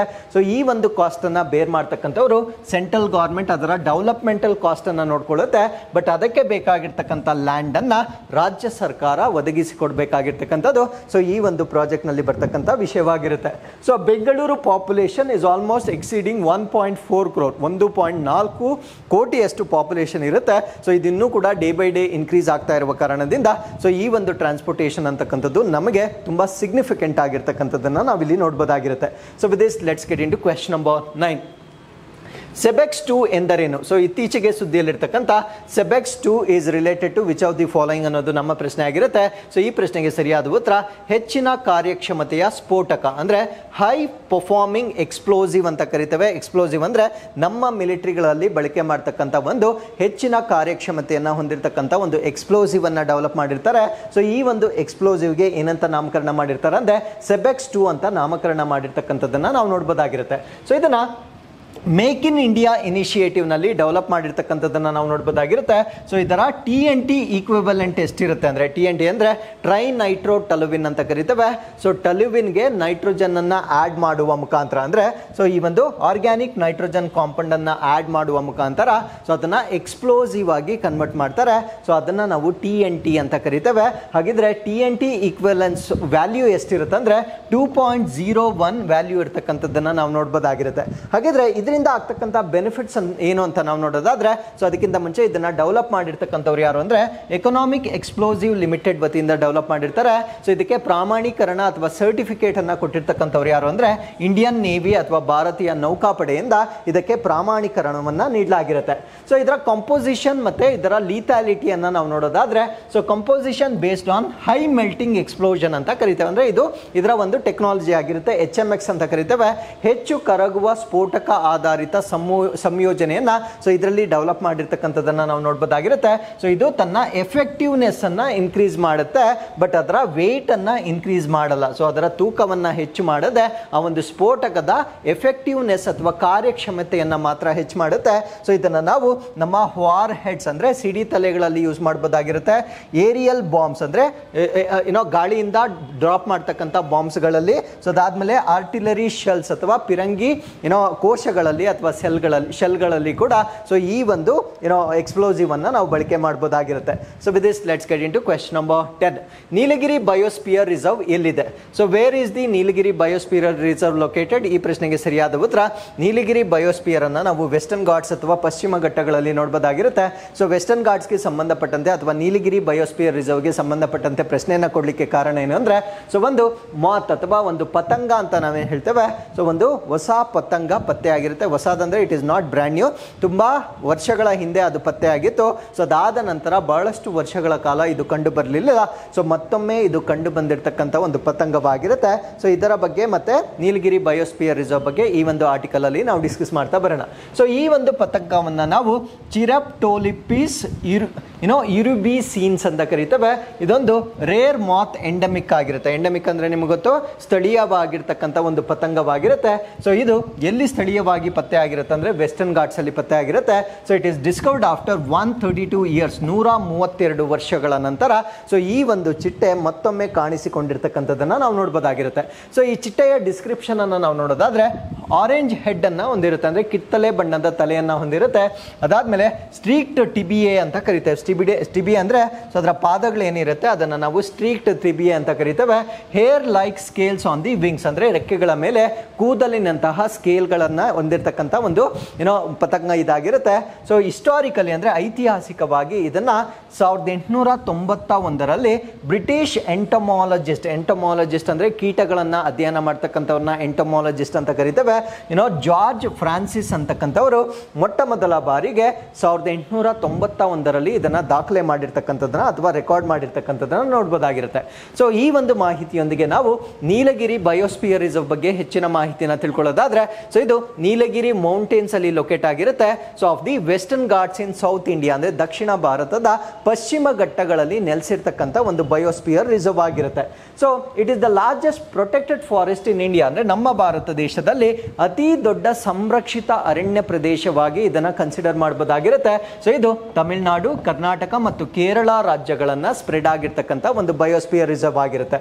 ಸೊ ಈ ಒಂದು ಬಯೋಸ್ಪಿಯರ್ ರಿಸರ್ವ್ ನಲ್ಲಿ ತಮಿಳುನಾಡು, ಕರ್ನಾಟಕ ಮತ್ತು ಕೇರಳಕ್ಕೆ ಸಂಬಂಧಪಟ್ಟಂತೆ ಸಾಕಷ್ಟು ನ್ಯಾಷನಲ್ ಪಾರ್ಕ್ಸ್ ಗಳನ್ನ ಕೂಡ ನೋಡಬಹುದಾಗಿರುತ್ತೆ. ಸೊ ತಮಿಳುನಾಡಿಗೆ ಸಂಬಂಧಪಟ್ಟಂತೆ ಮಧುಮಲೈ ನ್ಯಾಷನಲ್ ಪಾರ್ಕ್ ಮತ್ತೆ ಮುಕುರ್ತಿ ನ್ಯಾಷನಲ್ ಪಾರ್ಕ್ ಅನ್ನ ಈ ಒಂದು ನೀಲಗಿರಿ ಬಯೋಸ್ಪಿಯರ್ ರಿಸರ್ವ್ ನಲ್ಲಿ ನಾವು ನೋಡಬಹುದಾಗಿರುತ್ತೆ. ಸೊ ಕರ್ನಾಟಕಕ್ಕೆ ಸಂಬಂಧಪಟ್ಟಂತೆ ನಾಗರಹೊಳೆ ನ್ಯಾಷನಲ್ ಪಾರ್ಕ್ ಮತ್ತೆ ಬಂಡೀಪುರ್ ನ್ಯಾಷನಲ್ ಪಾರ್ಕ್ ಅನ್ನ ಇದರ ಒಳಗಡೆ ನೋಡಬಹುದಾಗಿರುತ್ತೆ. ಸೊ ಕೇರಳಗೆ ಸಂಬಂಧಪಟ್ಟಂತೆ silent valley national park, Aralam wildlife sanctuary ಮತ್ತೆ ವೈನಾಡ್ ವೈಲ್ಡ್ ಲೈಫ್ ಸ್ಯಾಂಕ್ಚುರಿ ಮತ್ತು ಇನ್ನೂ ಕೆಲವೊಂದು ಪ್ರದೇಶಗಳನ್ನ ಕೇರಳಗೆ ಸಂಬಂಧಪಟ್ಟಂತೆ ಇದರ ಒಳಗಡೆ ಇರ್ತಕ್ಕಂಥದ್ದನ್ನ ನಾವು ನೋಡಬಹುದಾಗಿರುತ್ತೆ. ಸೊ ಈ ಒಂದು ಬಯೋಸ್ಪಿಯರ್ ರಿಸರ್ವ್ ಏನಿರುತ್ತೆ ಇದಕ್ಕೆ ಯುನೆಸ್ಕೋ ರೆಕಗ್ನಿಷನ್ ಕೂಡ ಇರುತ್ತೆ. ಇನ್ ದ ಇಯರ್ 1986 1986ರಲ್ಲಿ ಮ್ಯಾನ್ ಅಂಡ್ ಬಯೋಸ್ಪಿಯರ್ ಪ್ರೋಗ್ರಾಮ್ ಅಂತ ಇರುತ್ತೆ. ಸೊ ಈ ಒಂದು ಮ್ಯಾನ್ ಅಂಡ್ ಬಯೋಸ್ಪಿಯರ್ ಕಾರ್ಯಕ್ರಮದ ಅಡಿಯಲ್ಲಿ ಸೊ ಇದಕ್ಕೆ ಯುನೆಸ್ಕೋ ವತಿಯಿಂದ 1986ರಲ್ಲಿ ಮಾನ್ಯತೆ ಸಿಕ್ಕಿರ್ತಕ್ಕಂಥದ್ದನ್ನ ಕೂಡ ನಾವು ನೋಡಬಹುದಾಗಿರುತ್ತೆ. ಸೊ ಇದನ್ನ ನಾವು India's first and foremost biosphere reserve with a rich heritage of flora and fauna ಅಂತ ಕರೀತೇವೆ. ಅಂದ್ರೆ ಅತ್ಯಂತ ಹೆಚ್ಚಿನ ಸಸ್ಯಗಳನ್ನ ಮತ್ತೆ ಪ್ರಾಣಿಗಳನ್ನ ಹೊಂದಿರತಕ್ಕಂಥ ಶ್ರೀಮಂತ ಪರಂಪರೆಯನ್ನ ಹೊಂದಿರತಕ್ಕಂಥ ನಮ್ಮ ಭಾರತ ದೇಶದ ಮೊಟ್ಟ ಮೊದಲ ಮತ್ತು ಅಗ್ರಗಣ್ಯವಾಗಿರ್ತಕ್ಕಂಥ ಜೀವಗೋಳ ಮೀಸಲು ಅಂತ ನಾವು ಇದನ್ನ ಕನ್ಸಿಡರ್ ಮಾಡಬಹುದಾಗಿರುತ್ತೆ. ಸೊ ಇದರ ಜಿಯೋಗ್ರಫಿ ಅಥವಾ ಭೌಗೋಳಿಕತೆಯನ್ನ ನಾವು ನೋಡೋದಾದ್ರೆ ಸೊ 5520 ಸ್ಕ್ವೇರ್ ಕಿಲೋಮೀಟರ್ ವಿಸ್ತಾರವನ್ನ ಹೊಂದಿರುತ್ತೆ. 5520 ಚದರ ಕಿಲೋಮೀಟರ್ಗಳಷ್ಟು ವ್ಯಾಪ್ತಿಯನ್ನ ಹೊಂದಿರತಕ್ಕಂಥ ಒಂದು ಪ್ರದೇಶವಾಗಿರುತ್ತೆ. ಸೊ ಅದರ ಎಲಿವೇಶನ್ ಅಂದ್ರೆ ಅದು ಎಷ್ಟು ಎತ್ತರದಲ್ಲಿರುತ್ತೆ ಅಂದ್ರೆ 80 ಮೀಟರ್ಸ್ ಇಂದ 2600 ಮೀಟರ್ ವರೆಗೂ ಸಮುದ್ರ ಮಟ್ಟದಿಂದ ಎತ್ತರದಲ್ಲಿರ್ತಕ್ಕಂಥ ಒಂದು ಪ್ರದೇಶವಾಗಿರುತ್ತೆ. ಸೊ ಈ ಒಂದು ಪ್ರದೇಶದಲ್ಲಿ tropical and sub tropical moist broad leaf forest ಮತ್ತೆ ಟ್ರಾಪಿಕಲ್ ಡ್ರೈ ಫಾರೆಸ್ಟ್ ಅನ್ನ ನಾವು ನೋಡಬಹುದಾಗಿರುತ್ತೆ. ಅಂದ್ರೆ ಉಷ್ಣವಲಯದ ಮತ್ತೆ ಉಪೋಷ್ಣ ವಲಯದ ತೇವಾಂಶವುಳ್ಳ ವಿಶಾಲ ಎಲೆಯ ಕಾಡುಗಳನ್ನ ಮತ್ತೆ ಉಷ್ಣವಲಯದ ಒಣ ಕಾಡುಗಳನ್ನ ಹೊಂದಿರತಕ್ಕಂಥ ಒಂದು ಪ್ರದೇಶವಾಗಿ ನಾವು ಇದನ್ನ ನೋಡಬಹುದಾಗಿರುತ್ತೆ. ಸೊ ಈ ಒಂದು ಪ್ರದೇಶದಲ್ಲಿ ಸಾಕಷ್ಟು ಟ್ರೈಬಲ್ ಪಾಪ್ಯುಲೇಷನ್ ಅನ್ನ ಕೂಡ ನೋಡಬಹುದಾಗಿರುತ್ತೆ. ಸೊ ಇಲ್ಲಿರ್ತಕ್ಕಂಥ ಟ್ರೈಬಲ್ ಪಾಪ್ಯುಲೇಷನ್ ಯಾವ್ದ್ಯಾವ್ದು ಅಂದ್ರೆ ಒಂದು ಬಡಗರು, ತೋಡ, ಕೋಟಗಳು, ಇರುಲ್ಲ, ಕುರುಂಬ, ಪಣಿಯ, ಅದಿಯಾನ್, ಎಡನಾಡನ್ ಚಿಟ್ಟೆಗಳು, ಅಲ್ಲಾರ್ ಮತ್ತು ಮಲಯನ್ಗಳಿಗೆ ಸೊ ನೆಲೆ ಆಗಿರ್ತಕ್ಕಂಥ ಒಂದು ಪ್ರದೇಶ ಇದಾಗಿರುತ್ತೆ. So with this let's get into snippets. Global India AI summit 2024. So ಇದು ಆರ್ಟಿಫಿಷಿಯಲ್ ಇಂಟೆಲಿಜೆನ್ಸ್ಗೆ ಸಂಬಂಧಪಟ್ಟಂತೆ ನಮ್ಮ ಭಾರತ ದೇಶದಲ್ಲಿ ನಡೀತಕ್ಕಂಥ ಒಂದು ಸಮಿಟ್ ಅಥವಾ ಶೃಂಗಸಭೆ ಆಗಿರುತ್ತೆ. ಸೊ ಇದನ್ನ ನಮ್ಮ ಭಾರತ ದೇಶದ ನವದೆಹಲಿಯಲ್ಲಿ ನಾಳೆ ಇದನ್ನ ಕಂಡಕ್ಟ್ ಮಾಡ್ತಾ ಇದ್ದಾರೆ. ಸೊ ಇದನ್ನ ಆರ್ಗನೈಸ್ ಮಾಡ್ತಾ ಇರ್ತಕ್ಕಂಥವ್ರು ಮಿನಿಸ್ಟ್ರಿ ಆಫ್ ಎಲೆಕ್ಟ್ರಾನಿಕ್ಸ್ ಮತ್ತೆ ಇನ್ಫಾರ್ಮೇಶನ್ ಟೆಕ್ನಾಲಜಿ ವತಿಯಿಂದ ಇದನ್ನ ಆರ್ಗನೈಸ್ ಮಾಡ್ತಾ ಇದ್ದಾರೆ. ಸೊ ಇಲ್ಲಿ ಡಿಸ್ಕಸ್ ಮಾಡ್ತಾ ಇರ್ತಕ್ಕಂಥ ಏರಿಯಾಸ್ ಯಾವ್ದು ಅಂದ್ರೆ ಎಥಿಕಲ್ AI, ಸೊ ನೈತಿಕ ಆರ್ಟಿಫಿಷಿಯಲ್ ಇಂಟೆಲಿಜೆನ್ಸ್, ಬಿಕಾಸ್ ಇದು ಹ್ಯೂಮನ್ ಜಾಬ್ಸ್ ಗಳನ್ನ ತೆಗೆದುಕೊಳ್ಳಬಾರದು, ಅದಕ್ಕೆ ಸೊ ಎಥಿಕಲ್ AI ಬಗ್ಗೆ ಡಿಸ್ಕಸ್ ಮಾಡ್ತಾರೆ. ಈಕೋ ಸಿಸ್ಟಮ್ ಕಾಂಪೋನೆಂಟ್ಸ್ ಅಂದ್ರೆ ಆರ್ಟಿಫಿಷಿಯಲ್ ಇಂಟೆಲಿಜೆನ್ಸ್ಗೆ ಸಂಬಂಧಪಟ್ಟಿರ್ತಕ್ಕಂಥ ಪರಿಸರ ವ್ಯವಸ್ಥೆ ಹೇಗಿರುತ್ತೆ ಅದ್ರ ಬಗ್ಗೆ ಇಲ್ಲಿ ಚರ್ಚೆ ಮಾಡಲಾಗುತ್ತೆ. ಸೊ ಅದಾದ್ಮೇಲೆ ಎಕ್ಸ್ಪ್ಲೋರಿಂಗ್ ದ ಸ್ಕಿಲ್ಸ್ ಅಂದ್ರೆ ಈ ಒಂದು ಆರ್ಟಿಫಿಷಿಯಲ್ ಇಂಟೆಲಿಜೆನ್ಸ್ಗೆ ಸಂಬಂಧಪಟ್ಟಂತೆ ಕೌಶಲ್ಯಗಳನ್ನ ಅನ್ವೇಷಣೆ ಮಾಡ್ತಕ್ಕಂಥ ವಿಷಯಗಳ ಬಗ್ಗೆ ಚರ್ಚೆ ಆಗಿರ್ಬೋದು. Funding opportunities for AI startups ಅಂದ್ರೆ ಕೃತಕ ಬುದ್ಧಿ ಮತ್ತೆ ಸ್ಟಾರ್ಟ್ಅಪ್ಸ್ ಗಳು ಏನಿರ್ತವೆ ಸೊ ಅದಕ್ಕೆ ಫಂಡಿಂಗ್ ಆಪರ್ಚುನಿಟೀಸ್ ಬಗ್ಗೆ ಚರ್ಚೆ ಮಾಡಲಾಗುತ್ತೆ. ಸೊ ಎಲ್ಲದಕ್ಕಿಂತ ಮುಖ್ಯವಾಗಿ ಸೇಫ್ಟಿ ಇನ್ AI ಸಿಸ್ಟಮ್ ಅಂದ್ರೆ ಕೃತಕ ಬುದ್ಧಿಮತ್ತೆಗೆ ಸಂಬಂಧಪಟ್ಟಂತೆ ಸುರಕ್ಷತೆಯ ವಿಷಯಗಳ ಬಗ್ಗೆ ಚರ್ಚೆ ಮಾಡ್ತಕ್ಕಂಥ ಒಂದು ಶೃಂಗಸಭೆ ಇದಾಗಿರುತ್ತೆ. ಸೊ IRS ಆಫೀಸರ್ ರವಿ ಅಗರ್ವಾಲ್ಗೆ CBDTಯ ಚೀಫ್ ಅಥವಾ ಮುಖ್ಯಸ್ಥರನ್ನಾಗಿ ಆಯ್ಕೆ ಮಾಡಿರ್ತಾರೆ. CBDT ಅಂದ್ರೆ central board of direct taxes ಅಥವಾ ಕೇಂದ್ರೀಯ ತೆರಿಗೆ ಮಂಡಳಿಯ ಹೊಸ ಅಧ್ಯಕ್ಷರನ್ನ ಈಗ ಆಯ್ಕೆ ಮಾಡಿರ್ತಾರೆ. ಸೊ ಅವರ ಹೆಸರು ರವಿ ಅಗರ್ವಾಲ್ ಅಂತ ನಿಮಗೆ ಗೊತ್ತಿರಬೇಕಾಗಿರುತ್ತೆ. ಹಾಗಿದ್ರೆ ಸೊ ಈ ಒಂದು ಮಂಡಳಿಯ ಬಗ್ಗೆ ನಾವು ಬೇಸಿಕ್ ಇನ್ಫಾರ್ಮೇಶನ್ ಅನ್ನ ಡಿಸ್ಕಸ್ ಮಾಡೋದಾದ್ರೆ ಸೊ ಇದನ್ನ ನಾವು part of department of revenue and ministry of finance ಅಡಿಯಲ್ಲಿ ಬರುತ್ತೆ. ಅಂದ್ರೆ ಇದು ನಮ್ಮ ಭಾರತ ದೇಶದ ಹಣಕಾಸು ಸಚಿವಾಲಯದ ಅಡಿಯಲ್ಲಿ ಕಂದಾಯ ಇಲಾಖೆಯ ಒಂದು ಭಾಗವಾಗಿ ನೇರ ತೆರಿಗೆಯ ಕೇಂದ್ರೀಯ ಮಂಡಳಿಯನ್ನ ನಾವು ಕನ್ಸಿಡರ್ ಮಾಡಬಹುದಾಗಿರುತ್ತೆ. ಸೊ ಇದು ಮಾಡ್ತಕ್ಕಂಥ ಫಂಕ್ಷನ್ಸ್ ಯಾವುದು ಹೆಸರಲ್ಲೇ ಗೊತ್ತಾಗುತ್ತೆ. ಸೊ ಆ ಡೈರೆಕ್ಟ್ ಟ್ಯಾಕ್ಸ್ ಏನಿದೆ ಅದರ ವೈಲೇಷನ್ಸ್ ಇರ್ಬೋದು ಅಥವಾ ಪಾಲಿಸೀಸ್ ಇರ್ಬೋದು ಅದನ್ನ ಮಾಡ್ತಕ್ಕಂಥ ಪ್ರಮುಖವಾದ ಮಂಡಳಿ ಆಗಿರುತ್ತೆ. Formulating policies relating to direct taxes including income tax and wealth tax, ಇವೆಲ್ಲ ಪಾಯಿಂಟ್ಸ್ ವೆರಿ ವೆರಿ ಇಂಪಾರ್ಟೆಂಟ್ ಆಗಿರುತ್ತೆ. ಆದಾಯ ತೆರಿಗೆ ಆಗಿರ್ಬೋದು, ಸಂಪತ್ತು ತೆರಿಗೆ ಆಗಿರ್ಬೋದು, ಇವೆರಡೂ ಸೇರಿದಂತೆ ನೇರ ತೆರಿಗೆಗಳಿಗೆ ಸಂಬಂಧಪಟ್ಟಂತೆ ನೀತಿಗಳನ್ನ ರೂಪಿಸ್ತಕ್ಕಂಥದ್ದು ಸೊ ಇದರ ಮುಖ್ಯವಾದ ಉದ್ದೇಶವಾಗಿರುತ್ತೆ. ಸೊ ಅದರ ಜೊತೆಗೆ administration of direct tax loss ಅಂತ ಕರಿತೇವೆ. ಅಂದರೆ ನೇರ ತೆರಿಗೆಯ ಕಾನೂನುಗಳನ್ನು ಅವರು ಅನ್ವಯ ಮಾಡ್ತಕ್ಕಂಥದ್ದು ಇವರ ಒಂದು ಕೆಲಸವಾಗಿರುತ್ತೆ. So administration and enforcement of various direct tax laws, ಅಂದರೆ ಇದರ ಕಾನೂನುಗಳನ್ನು ಅನ್ವಯ ಮಾಡ್ತಕ್ಕಂಥದ್ದು ಈ ಒಂದು ಮಂಡಳಿಯ ಉದ್ದೇಶವಾಗಿರುತ್ತೆ. So it is responsible for collection of direct taxes, ಅಂದರೆ ನೇರ ತೆರಿಗೆಯನ್ನು ಕಲೆಕ್ಟ್ ಮಾಡ್ತಕ್ಕಂಥದ್ದು, compliance and addressing the tax evasion, ಅಂದರೆ ತೆರಿಗೆ ಎವೇಷನ್ ಅಥವಾ ವಂಚನೆ ಏನಿರುತ್ತೆ ಸೊ ಅದನ್ನು ಓವರ್ಕಮ್ ಮಾಡ್ತಕ್ಕಂಥದ್ದು ಅಥವಾ ಪ್ರಿವೆಂಟ್ ಮಾಡ್ತಕ್ಕಂಥದ್ದು ಕೂಡ ಸೊ ಇದರ ಉದ್ದೇಶವಾಗಿರುತ್ತೆ. ಸೊ ವೆಂಕಯ್ಯ ನಾಯ್ಡು ಅವರಿಗೆ ಸಂಬಂಧಪಟ್ಟಂತೆ 3 ಪುಸ್ತಕಗಳನ್ನು ಈಗ ರಿಲೀಸ್ ಮಾಡಿರ್ತಾರೆ. ಸೊ ನಮಗೆ ಮ್ಯಾಕ್ಸಿಮಮ್ ಆ ಪುಸ್ತಕಗಳ ಟೈಟಲ್ಸನ್ನು ಎಕ್ಸಾಮಲ್ಲಿ ಕೇಳ್ಬೋದಾಗಿರುತ್ತೆ. ಸೊ ಮೊದಲನೇದನ್ನು ನಾವು Venkaiah Naidu life in service ಅಂತಕ್ಕಂಥದ್ದು ಇದು ಮೊದಲನೇ ಟೈಟಲ್ ಆಗಿರುತ್ತೆ. ಸೊ ಇದನ್ನು ಬರೆದಿರ್ತಕ್ಕಂಥವ್ರು ಶ್ರೀ ಎಸ್ ನಾಗೇಶ್ ಕುಮಾರ್ ಅವರು ಇದನ್ನು ಬರೆದಿರ್ತಾರೆ. ಸೊ ಈ ಒಂದು ಪುಸ್ತಕದಲ್ಲಿ wisdom and passion that defines Venkaiah Naidu's commitment, ಅಂದರೆ ಇವರ ಒಂದು ಬದ್ಧತೆಗೆ ಸಂಬಂಧಪಟ್ಟಂತೆ ಸೊ ಇಲ್ಲಿ ಬರೆದಿರ್ತಕ್ಕಂಥದ್ದನ್ನು ನಾವು ನೋಡ್ಬೋದಾಗಿರುತ್ತೆ. ಸೊ ಎರಡನೇ ಪುಸ್ತಕದಲ್ಲಿ in the second book is titled as Celebrating Bharat, the Mission and Message of Sri M. Venkaiah Naidu, so as the 13th Vice President of India. So title ಇಷ್ಟೇ ಇರುತ್ತೆ.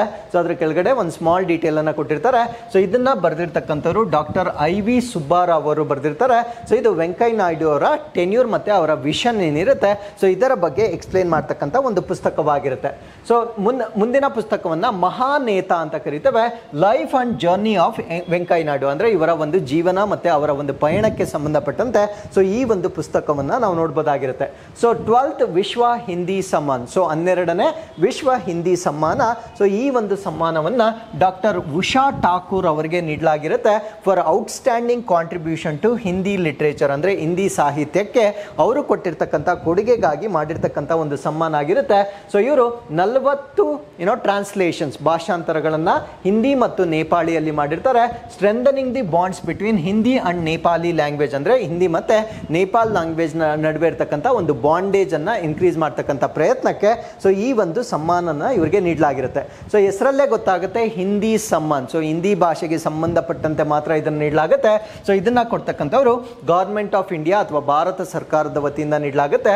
ಯಾರಿಗೆ ಕೊಡ್ತಾರೆ ಅಂದರೆ ಹಿಂದಿ ಭಾಷೆಗೆ ಸಂಬಂಧಪಟ್ಟಂತೆ ಅಥವಾ ಸಾಹಿತ್ಯಕ್ಕೆ ಸಂಬಂಧಪಟ್ಟಂತೆ ಸೊ ಗ್ಲೋಬಲ್ ಸ್ಕೇಲ್ ಅಂದರೆ ಜಾಗತಿಕ ಮಟ್ಟದಲ್ಲಿ, ಯಾಕಂದರೆ ನೇಪಾಳ ಅಂದರೆ ಅದು ಗ್ಲೋಬಲ್ ಆಗುತ್ತೆ. ಸೊ ಜಾಗತಿಕ ಮಟ್ಟದಲ್ಲಿ ಕೊಡುಗೆಯನ್ನು ನೀಡ್ತಕ್ಕಂಥವ್ರಿಗೆ ಕೊಡ್ತಕ್ಕಂಥ ಒಂದು ಪ್ರಶಸ್ತಿ ಆಗಿರುತ್ತೆ. So recognises the efforts of Hindi scholars, writers, laureates from India and other countries, ಅಂದರೆ ಭಾರತ ದೇಶದವರೇ ಆಗಿರಬೇಕಂತೇನಿಲ್ಲ.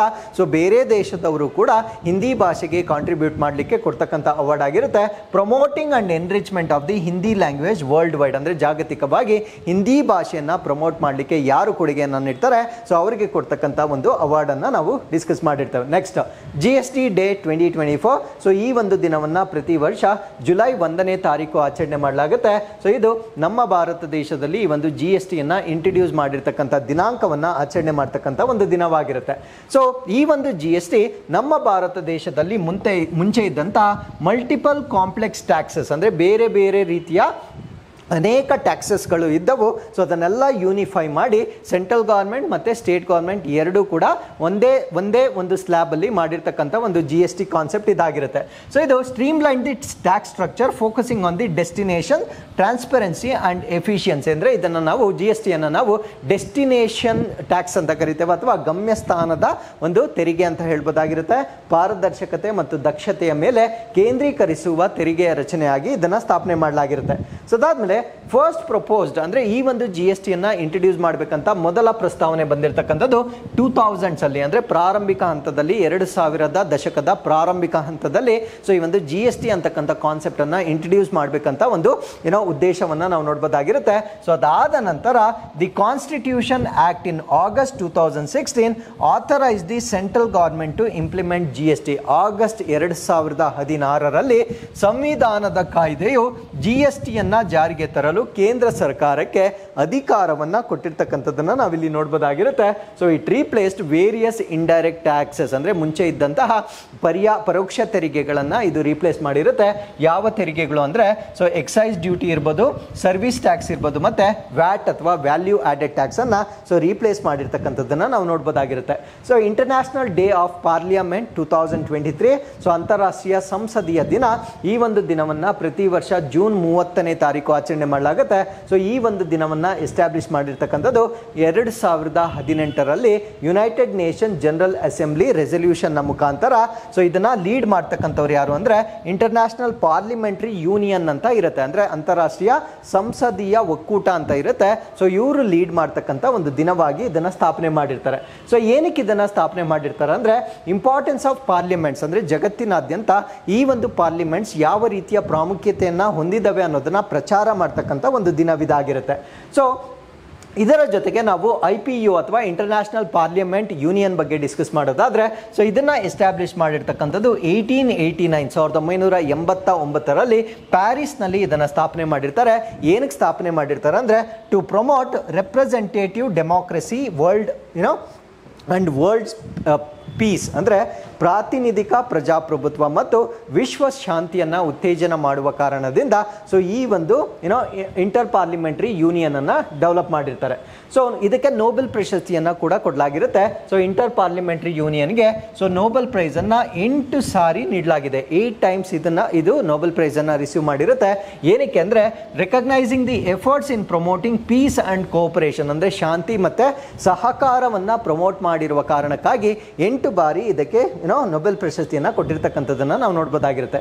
So international day of tropics, ಅಂದರೆ ಉಷ್ಣವಲಯಗಳಿಗೆ ಸಂಬಂಧಪಟ್ಟಂತೆ ಅಂತಾರಾಷ್ಟ್ರೀಯ ದಿನ. ಈ ಒಂದು ದಿನವನ್ನು ಜೂನ್ 29ನೇ ತಾರೀಕು ಆಚರಣೆ ಮಾಡಲಾಗುತ್ತೆ. ಸೊ ಟ್ರಾಪಿಕಲ್ ಇರ್ತಕ್ಕಂಥ ಕೆಲವೊಂದು ಸಮಸ್ಯೆಗಳ ಬಗ್ಗೆ ಸೊ ಅವೇರ್ನೆಸ್ ಅನ್ನು ಕ್ರಿಯೇಟ್ ಮಾಡ್ತಕ್ಕಂಥ ಒಂದು ದಿನವಾಗಿರುತ್ತೆ.